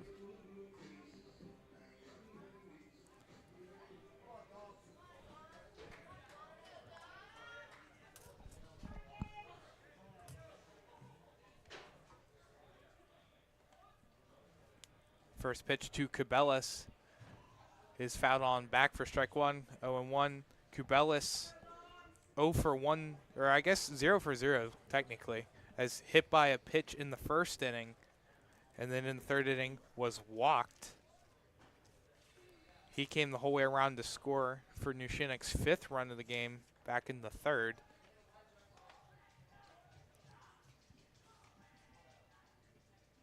As the 0-1 pitch reaches the backstop, and another base taken by Hutchinson on a wild pitch, so got Runder ever so closer now to home. And with only 1 out, it's exactly what you want to see for Neshannock.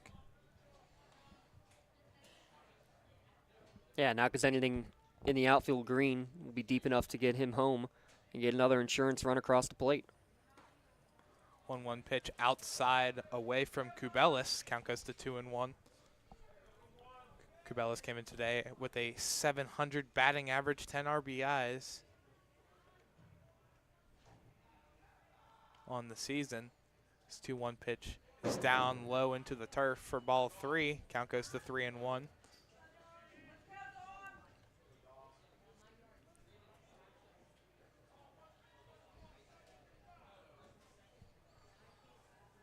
Green light here again, I would figure, for your 3-hitter.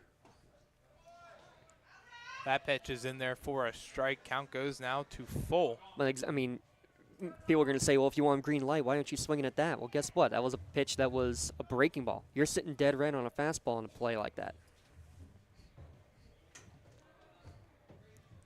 The full count pitch is in, swung on, hit out to center field. Bailey drifting to his right.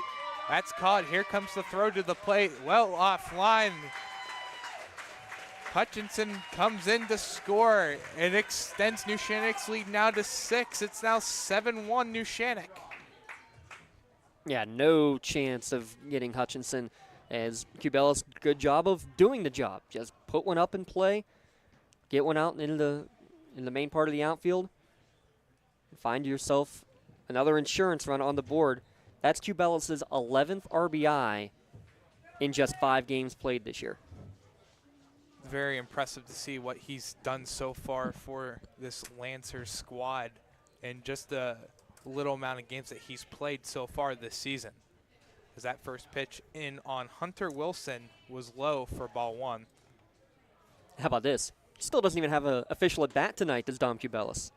Hit batsman, walked and scored, and now a sac fly. So I guess now he's 0 for 1 technically. No, 0 for 0. Sac fly doesn't count. Yeah. Oh, yeah, that's right. Yeah, so 0 for 0.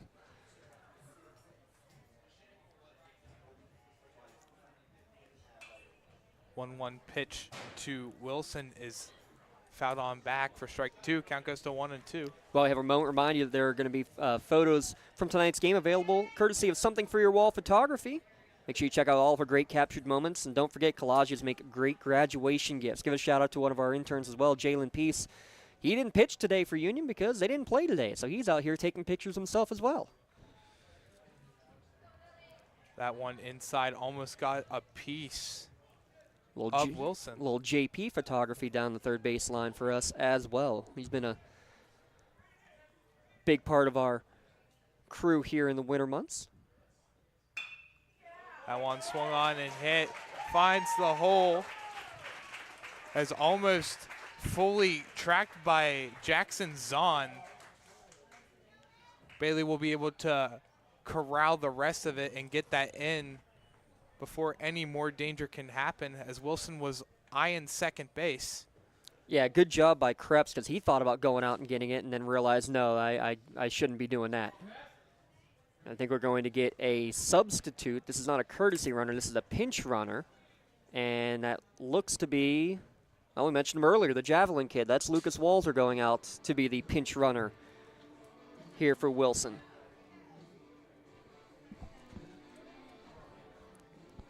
Jacob Walzer Jr. for Neshannock. Yeah, I'm going to have to get on athletic directors Bobby Burks and Ed Fry. What does that say there? What does that say? That does not say Lucas Walzer. It says Jacob Walzer. That is Lucas running at first base. As already a throwback to first on an attempt for the pickoff already. Walzer with a couple of stolen bases on the year as well. We'll see if he tries to manufacture another one, get in the scoring position. Well, he does not go on this pitch, as that one is in just away for ball 1. And after the last 2 stolen bases were kind of on pseudo pitch outs, maybe anticipating it. There's another throwback to first. That's 2 already. More pickoff attempts so far than pitches thrown to the plate. No limit, though, at least. Not like the wonderful new rule of Major League Baseball. Oh, he was going on that one, but as this one skied out to shallow right field, Krebs is there to make the catch and record the final out of the 4th inning. So no damage done for Neshannock, even with the pinch runner on the base pads, only giving up the 1 run in this inning. But we'll head on now to the 5th inning. Neshannock up over New Brighton, 7-1. You're watching the Lawrence County SportsNet, powered by LCAP. Calling all sports fans. Never miss a moment with real-time alerts, keeping you in the loop when your favorite teams are playing. Get instant updates sent straight to your phone with game schedules, changes, and all the latest news. You can receive important updates and reminders, so you're always prepared for game time. Be the first to cheer on your local teams and show your support. Receive important updates and reminders so you're always prepared for the game. Signing up is quick and easy. Don't miss out. Sign up now and stay connected to the action. Plus, follow us on social media for live updates, behind-the-scenes content, and community news.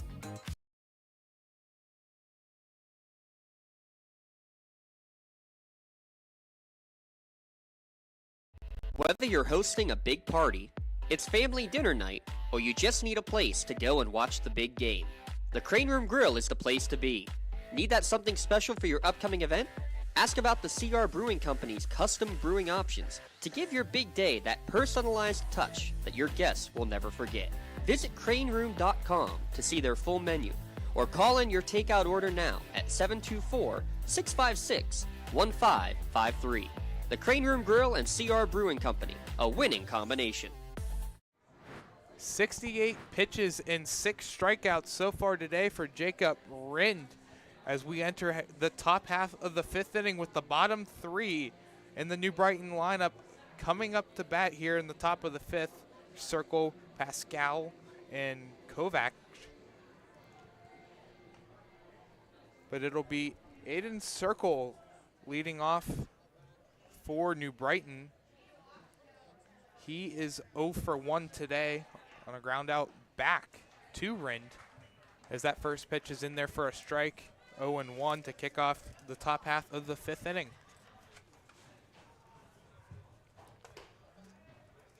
That pitch outside for ball 1.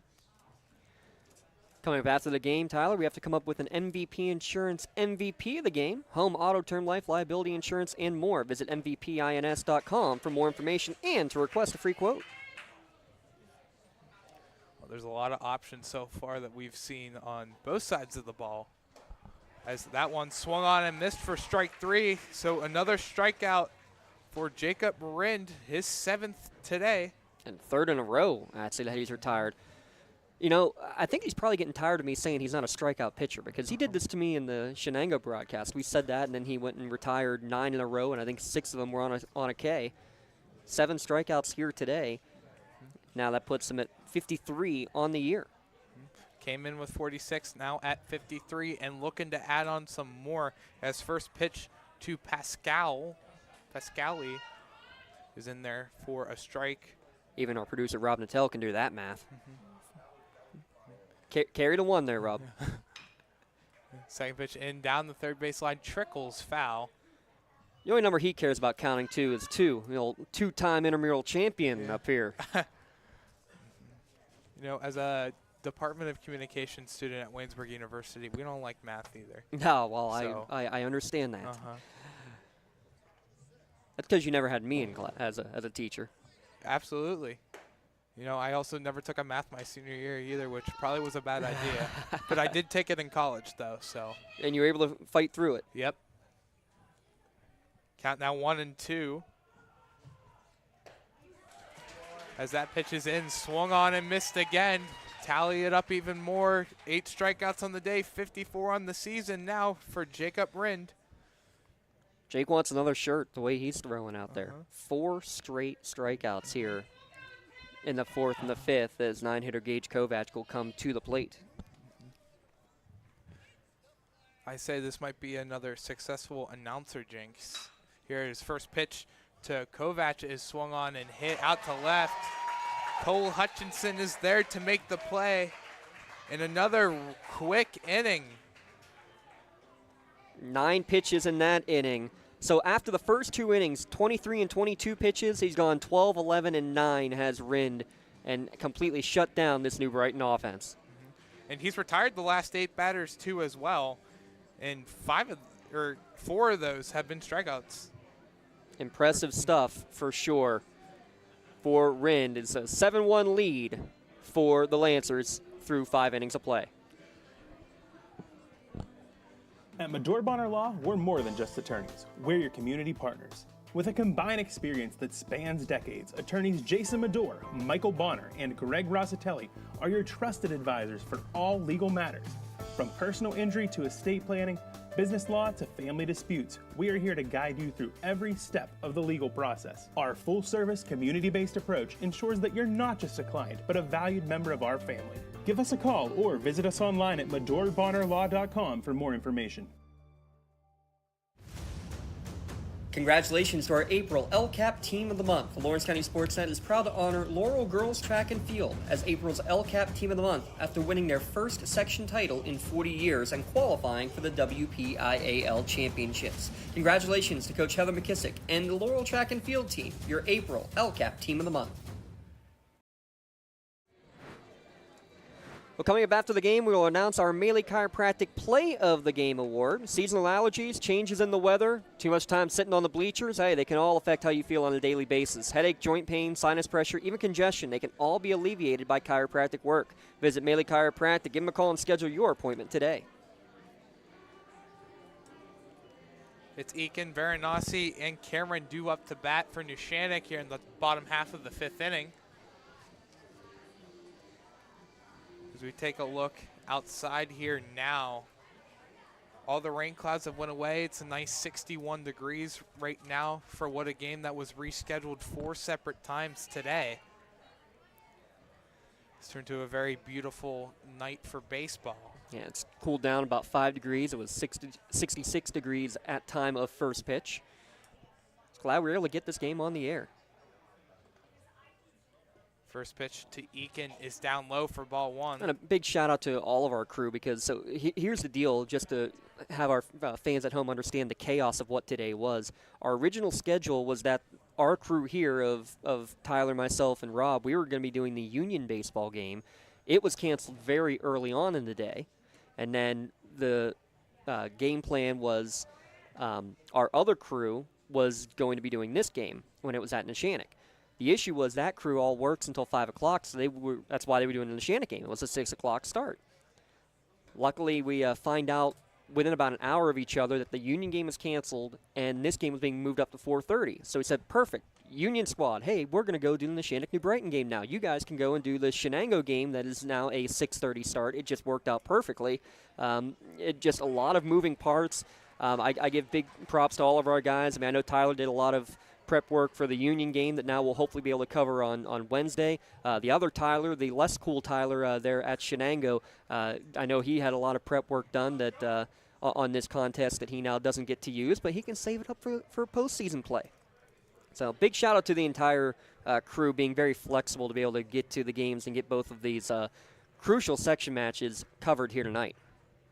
It was a leadoff walk to kick off the top of the 5th. So Eakin has reached first, and Joseph Varanasi back up to bat. He's 0 for 1. He did reach on a walk in the 3rd inning, and then a ground out in the 2nd inning to Jackson Zahn, the shortstop. Varanasi hitting .407 on the year. Again, 8 out of the 9 starters hitting over 400. The one that isn't is standing at first base like he has 3 times here tonight in Anthony Eakin. This pitch in there for a strike, stole, and again, and it seems like it was another miscommunication between Krebs and Zahn there, as no one really got to the bag at all. Yeah, it looked like they both went to back up, didn't they, Tyler? That's a good point. Yeah, they did. So nice, easy stolen base for Eakin. That's his 3rd stolen base today. And now 9 on the season. The 0-2 pitch to Varanasi is up high. We talked about the stolen bases, 80+ for New Brighton. I mean, Neshannock right up there, too. 62 swiped bags on the year. And no surprise who the leader is, and that is Nathan Rickle, who had the inside the park home run.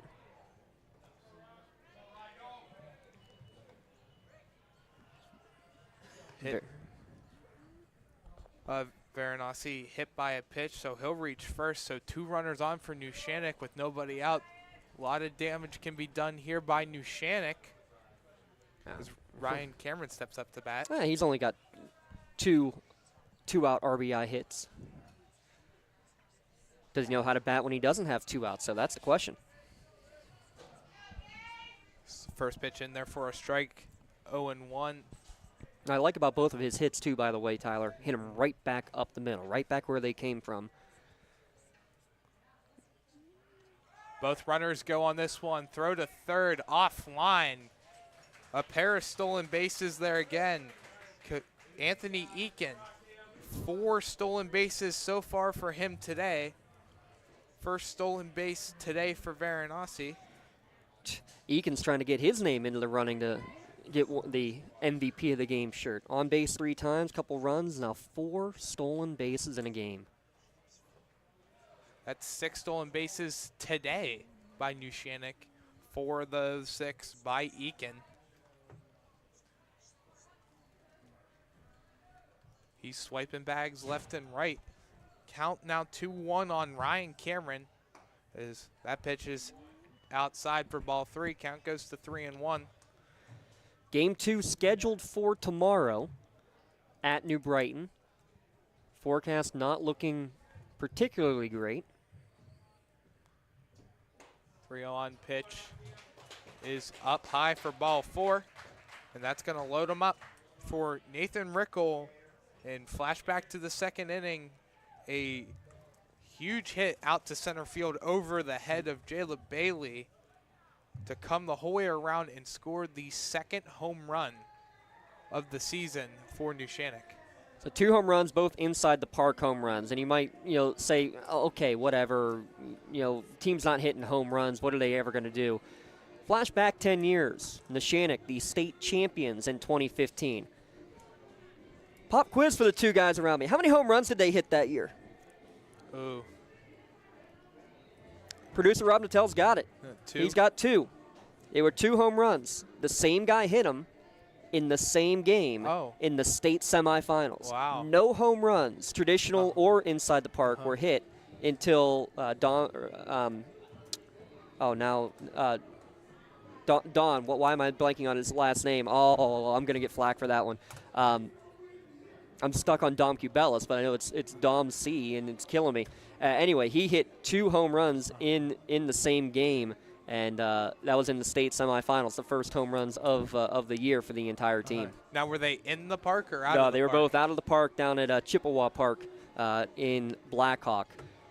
And just wind happened to be blowing out that day. He got a couple that were up in the air, and we're able to knock him out, as we are going to have another Red Zone call to the bullpen. Make sure you stop by the Red Zone on Wilmington Road in Neshannock for all of your county sporting apparel needs.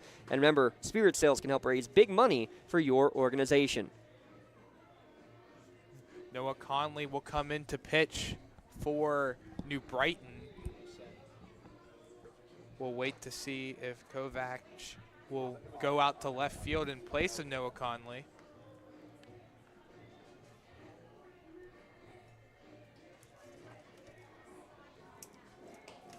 So some quick numbers on Noah Conley then for you.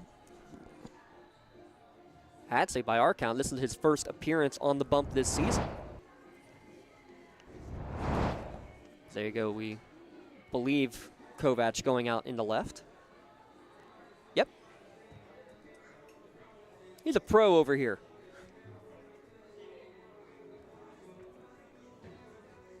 And Noah Conley, at least to my knowledge, only one tiny appearance so far. Yeah, according to our stats, he didn't record her out, so I'm going to assume that was an appearance maybe by accident plugged into the old Game Changer account. Top of the 7th inning in the other game in the section, Freedom 1, Shenango 0. That's huge. If that result stands and this result stands, you then would have a 3-way tie at the top of the section between Neshannock, Shenango, and Freedom. That's going to create a lot of huge scenarios coming tomorrow with Freedom playing Shenango and both of these teams here today playing each other as well tomorrow. Again, both first pitches of both of those games are at 4 p.m. Nathan Rickle up to bat here with the bases fully loaded. Conley's 1-0 pitch is low for ball 2. A walk, a hit batsman, and a walk chasing Gage Kovac from the game. That's a Rickle represents the game-ending run. here at the plate. As that 2-0 pitch gets away and drifts down the first base side, no runners will go. And the count's going to go to 3-0 on Rickle. So right now, Kovac allowed 1 run, but he is responsible for all 3 ducks on the pond. The 3-0 pitch is in there for strike 1. Anthony Aiken's been on 3 times for Neshannock. Ryan Cameron's been on base all 3 times for Neshannock. We have some tough choices that we're going to have to make here for our MVP of the game. The bottom 3 here, all produces. This one's going to hit Rickle. So ball 4. Another run's going to come in to score for Neshannock and extend this lead now to 8-1. And the bases will remain fully loaded up for Cole Johnson in the top of the Neshannock order. So that is a Toshiba RBI, and that goes back to, again, my discussion and debate. You batted a ball in, but you don't get an RBI because it was a double play. You got hit by the ball. You didn't bat it at all, but you get the RBI there. It's an RBI the hard way, that's for sure. But again, now Rickle as the, again, game-ending run standing at first base. Shenango down to their final out there at Seneca Valley, trailing 1-0.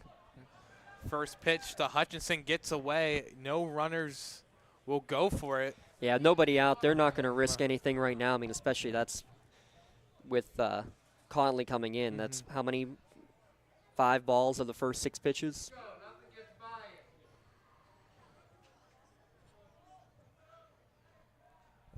Neshannock looking to add to the damage. His second pitch of the at-bat is in there for strike 1. Count goes now even, 1-1. And nobody out so far. It's 1-1 pitch. It's just outside for ball 2. Looking at how this inning started, a walk by Eakin, a hit by a pitch by Veronese, another walk, and then another hit by a pitch.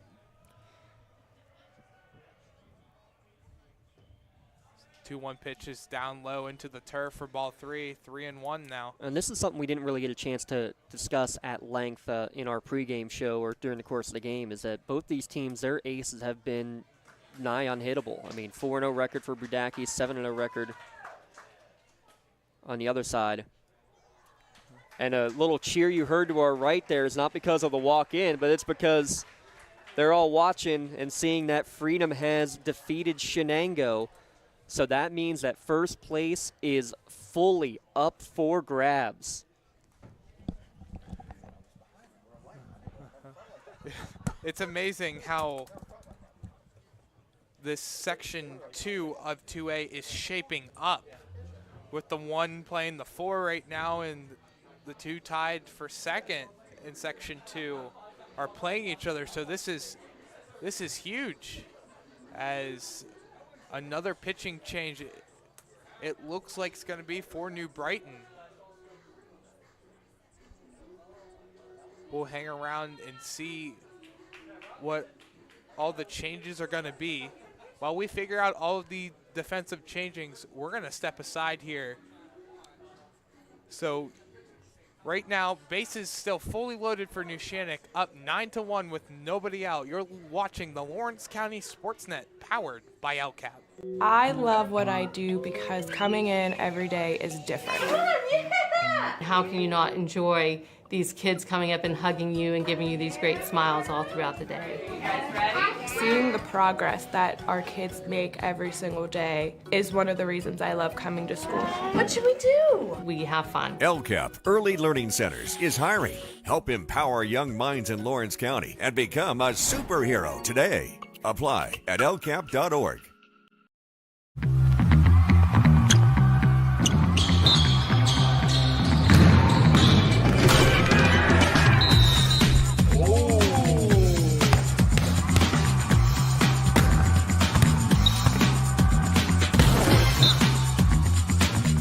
That was awesome.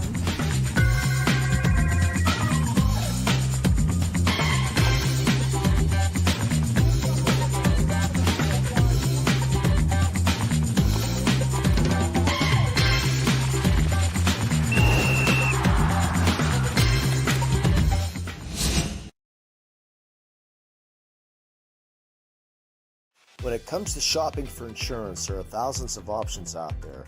MVP Insurance proactively shops and compares your policies to find the best coverage and rate. Josh Mathur and David Verratti want to provide you with a level of personalized service that you know that you are the MVP of their agency. They simplify insurance so you can live stress-free. Visit one of their locations in Zeno-Leopold or in New Springfield, Ohio. Call MVP for the win. Proud sponsor of the MVP of the game on the Lawrence County SportsNet. GEM building contractors and developers have a proven record of performance on any size project. They bring value, local craftsmanship, expert management to meet any challenge. From design construction, from inspection to budget estimation, GEM Builder has been building our community for 70 years. More and more, people are consuming information on screens. Businesses that want to engage, educate, or entertain clients are turning to Toshiba to provide inspired communication with digital signage experiences that attract attention. New pitcher is Aiden Circle out there. We'll get you the rest of the changes in a moment as we try to scribble them down on our paper. As wild pitch is going to get another run in.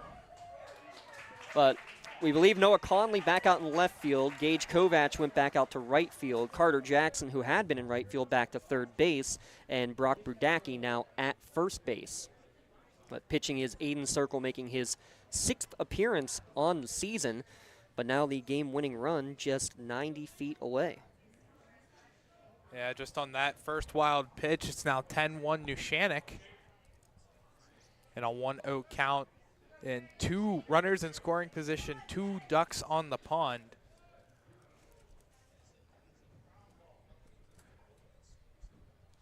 As that pitch is upstairs for ball 2 on Jacob Rind. Rind 500 batting average for him, 15 RBIs on the season. He's 0 for 3 today, as that one is down low again for ball 3. Count goes to 3-0.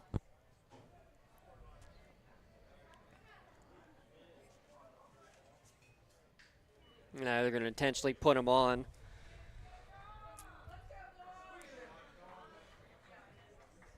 And why not Dom Cubelis?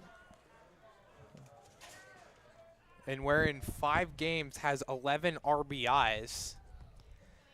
Anything basically out past the brown turf. You'd say in the grass, but. First pitch to Cabellis is outside for ball 1. Count goes to 1-0. So again, Neshannock, one more run and they would have a mercy rule victory, but we'll talk about that potentially in a post-game show of why that doesn't mean very much. We'll talk about it right now, actually, because they defeated Shenango 11-0. What did Shenango do the next day? Came back and beat them 2-1 in extra innings. Neshannock had done that the other way around to Shenango twice other times in the last 5 years. Were mercy ruled, came back and won. 1-1 pitches downstairs and away for ball 2. Count goes to 2-1. Yeah, one game does not mean anything in any of these series. Especially with how tomorrow is shaping up again. We'll talk about it in the postgame show. But tomorrow, a lot is going to be on the line regarding playoff seeding. That one's again upstairs for ball 3. Playoff seeding. I mean, how do you rank these teams when you're essentially looking at potential of co-champions, maybe tri-champions? You can't have quad champions, but you're going to be pretty darn close to it. The 3-1 pitch upstairs for ball 4 on Cubelis. That's going to walk in a run, and it's going to end this game with Neshannock winning this one 11-1. We'll step aside. We'll come back with our GEM scoring recap, get you our awards, and get out of here from Jack Critchfield Park. 11-1, Neshannock wins on Lawrence County SportsNet, powered by LCAP. I love what I do because coming in every day is different. How can you not enjoy these kids coming up and hugging you and giving you these great smiles all throughout the day? You guys ready? Seeing the progress that our kids make every single day is one of the reasons I love coming to school. What should we do? We have fun. LCAP Early Learning Centers is hiring. Help empower young minds in Lawrence County and become a superhero today. Apply at lcap.org.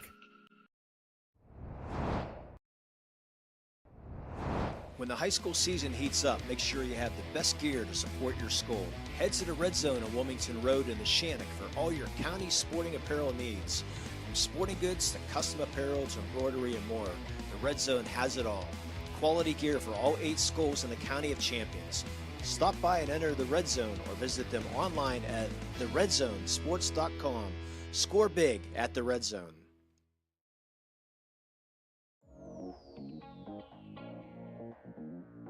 Calling all sports fans. Never miss a moment with real-time alerts, keeping you in the loop when your favorite teams are playing. Get instant updates sent straight to your phone with game schedules, changes, and all the latest news. You can receive important updates and reminders, so you're always prepared for game time. Be the first to cheer on your local teams and show your support.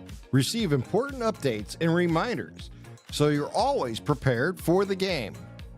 Signing up is quick and easy. Don't miss out. Sign up now and stay connected to the action. Plus, follow us on social media for live updates, behind-the-scenes content, and community news.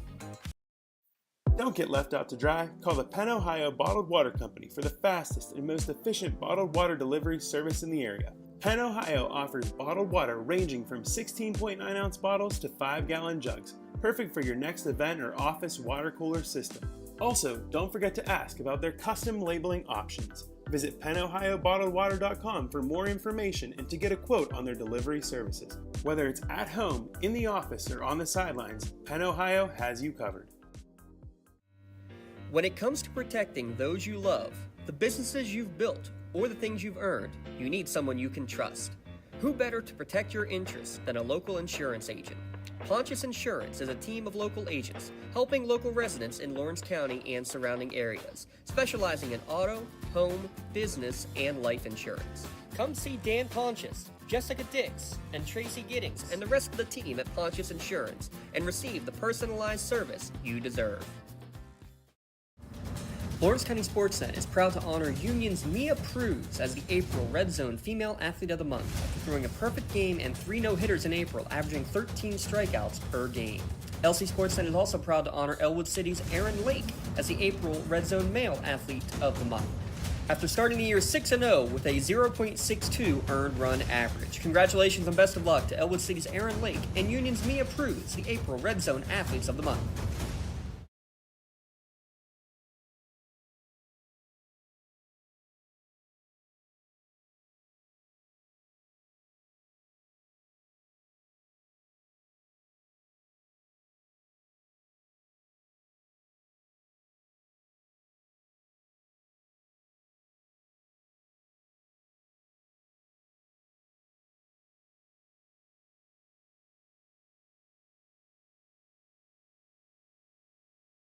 I love what I do because coming in every day is different.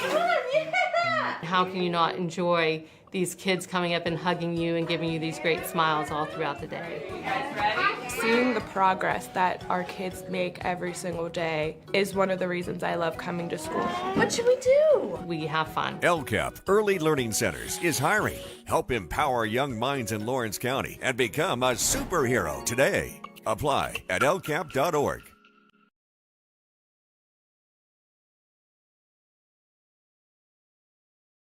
When it comes to shopping for insurance, there are thousands of options out there. MVP Insurance proactively shops and compares your policies to find the best coverage and rate. Josh Madure and David Verratti want to provide you with the level of personalized service that you know that you are the MVP of their agency. They simplify insurance so you can live stress-free. Visit one of the locations in Xenopal or in New Springfield, Ohio. Call MVP for the win. Proud sponsor of the MVP of the game on the Lawrence County SportsNet.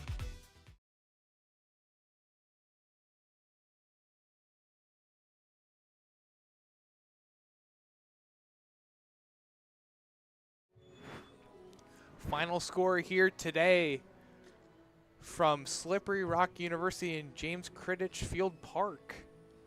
11-1, Neshannock with the win. And that puts Neshannock up into first place here of the Section 2 of 2A standings here.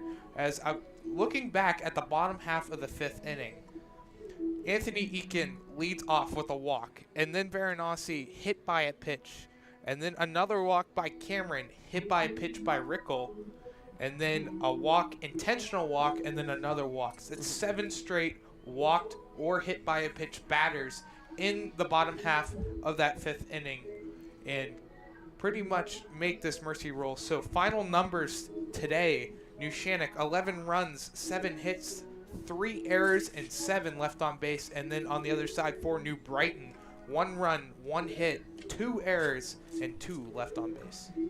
Thank you, Tyler Aaron. I'm James Dotson. Rob Nattell, our producer today, as we take a look now with our Tri-County Principals post-game show. Let's look at our Creative Edge scoring recap from tonight's contest. We'll start top of the first inning. I mean, Brock Brodacki doing what Brock Brodacki does. He legs out, reached on an error officially, but made it a tough play. Steals second, steals third. The throw to third goes into the outfield, scoring a run in the first inning without a hit and with the aid of 2 errors in the inning. They would get another chance in the second inning, got a couple of runners on base again without a hit. Jacob Bailey reaches on an error. Don Pasquale is hit by a pitch, but a strikeout to end the inning gets Neshannock out of the threat. And then in that second inning, an infield single from Luca Mezzanot, a single from Anthony Aiken on a hit and run, but the courtesy runner Gerlach was caught in a rundown between second and third. And at that point, you're thinking, oh my, Neshannock may have just blown an opportunity. After a ground out, though, Ryan Cameron comes to the plate with 2 outs and hits an RBI single to tie it up at 1-1. The very next pitch, the Gator, Nathan Rickle, hits one to deep center field for an inside-the-park home run to give Neshannock the 3-1 advantage after 2 innings. And that was those 2 plays especially big-time momentum swings in favor of Neshannock, as was this one, as in the top of the third inning, Brock Brodacki, first pitch he sees, is taken deep to left center field for a triple, but then he is picked off, caught by the catcher. Mezzanot slings one down to third base and gets him out to end the threat. And what happened after that? Well, Rinn retired the next 8 batters that he faced down the stretch. Neshannock with 3 more runs in the bottom of the third inning. Rinn reaches on an error. Cubelis walks. A sacrifice fielder's choice is allowing Hunter Wilson to reach. Mezzanot drives in a run without an RBI on a double play. Then after a couple of walks, Ryan Cameron another 2-out RBI single up the middle for his second base hit of the game. It was 6-1 after 3 innings. A 7th run scored. A Cole Hutchinson leadoff single would score on a Dom Cubelis sacrifice fly. And then, as Tyler just mentioned, 7 batters to the plate in the 5th inning. 5 walks, 2 hit batsmen, 4 runners scored, and a partridge in a pear tree as the mercy rule in effect here at Slippery Rock. 11-1. Your final, Neshannock over New Brighton. So what does that mean in terms of the section standings? Well, with Shenango's 1-0 loss to Freedom, that means Neshannock and Shenango technically are both tied at first with 8-3 records. Freedom at 7-3, a half game back because they still have 1 game to make up against Aliquippa. New Brighton currently in 4th place at 7-4. And what this means for Laurel fans, if Laurel's to make the playoffs, they need a sweep to happen. So they got to be Neshannock fans, and they got to be, actually Freedom sweeping does not help them whatsoever. So they need right now 100%. It comes down to Neshannock against New Brighton tomorrow at home of the Lions. If Neshannock wins, the Spartans are playoff bound. If New Brighton gets the split, Spartans are staying at home. But tonight, it's all about the Lancers, a mercy rule victory in convincing fashion. And Jake Rind, you got the numbers on him, Tyler. He was absolutely phenomenal. A couple of rough innings with the pitch count to start the game, but my word, did he come up strong down the stretch, giving up that unearned run in the first. Yeah, after the first 2 rocky innings where his pitch count was already in the 40s pretty much, finishing the day with 8 strikeouts, only a walk in this one too, the whole game as well. So again, I mentioned before is you got to get a good quality start by Jacob Rind, and he absolutely did that today, and he killed it on the mound as well, and never even was close to that 100 pitch count limit. No, he ended up finishing with 77 pitches, 8 strikeouts, no walks. He did hit a batter, and that 1 hit and 1 unearned run in 5 innings. He's your winning pitcher. Your losing pitcher, Brock Brodacki, 2 2/3 innings pitched, 6 runs, 5 of which were earned. He struck out 2, walked 2, also hit one batter in the game. Time for your final piece of information tonight. We'll get to our games. We'll start with the Maley Chiropractic play of the game. And, it's a no-brainer here. You just tied the game. You get your 9-hitter up. He makes amends for a couple of early errors in a big way out to deep center field for that inside-the-park home run, Tyler. Absolutely. Nathan Rickel blasting that one out to center field to give Neshannock that 3-1 lead to end that second inning, and you didn't look back from there. So Maley Chiropractic is proud to present the Play of the Game Award to Nathan Rickel of Neshannock. Maley Chiropractic and the Lawrence County SportsNet are proud to honor Nathan for tonight's Play of the Game. Nathan will receive a customized t-shirt courtesy of the Red Zone in recognition of tonight's Play of the Game. Video of tonight's Play of the Game may also be featured on the Trib Live High School SportsNet Sport Network's standout platform on Twitter and Instagram.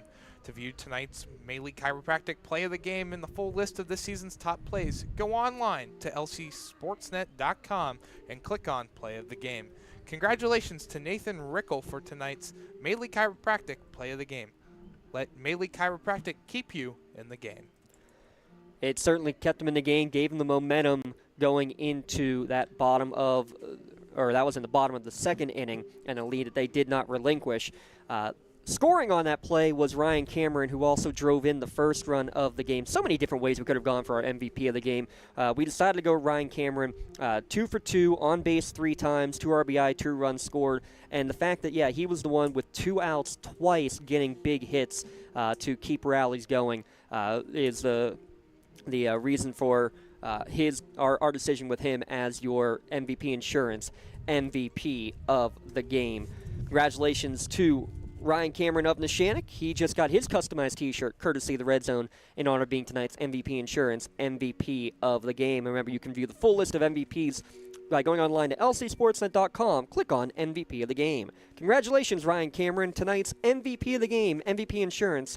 Call MVP for the win. I got to give a quick honorable mention. Anthony Aiken, 4 stolen bases tonight, scored 3 runs, 1 for 1 today. Dom Cubelis, 0 for 0. 2 RBI, though. He's now up to 12 on the year, including the walk-off walk. He scored a run as well. And, of course, Jake Rinn with those great numbers on the bump. All worthy. As Coach Q would say, he always does, it's a total team effort, and they certainly put that up today.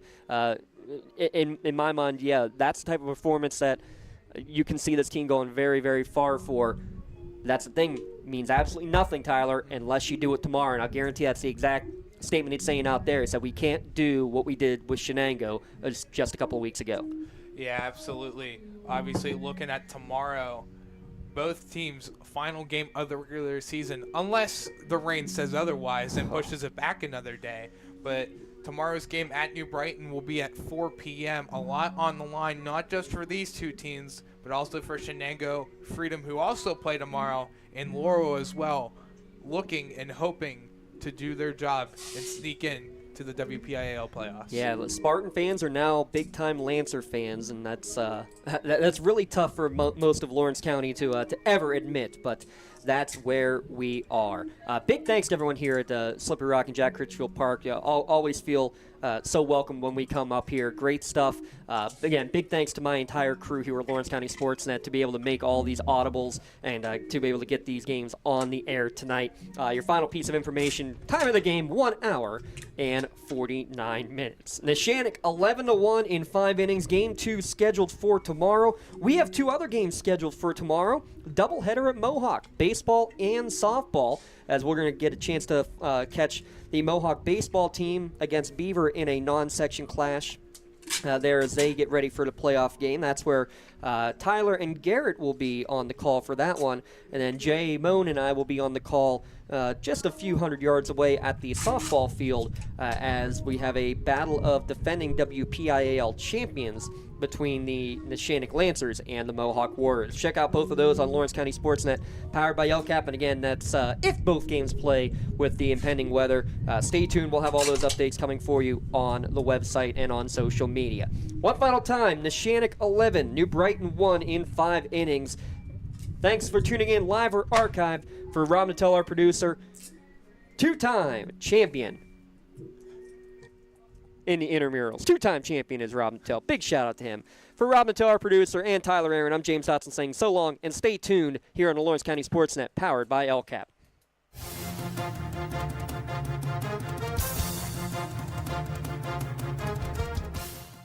Your voice for Lawrence County sports. The gold ball headed home to Newcastle. This is the Lawrence County SportsNet.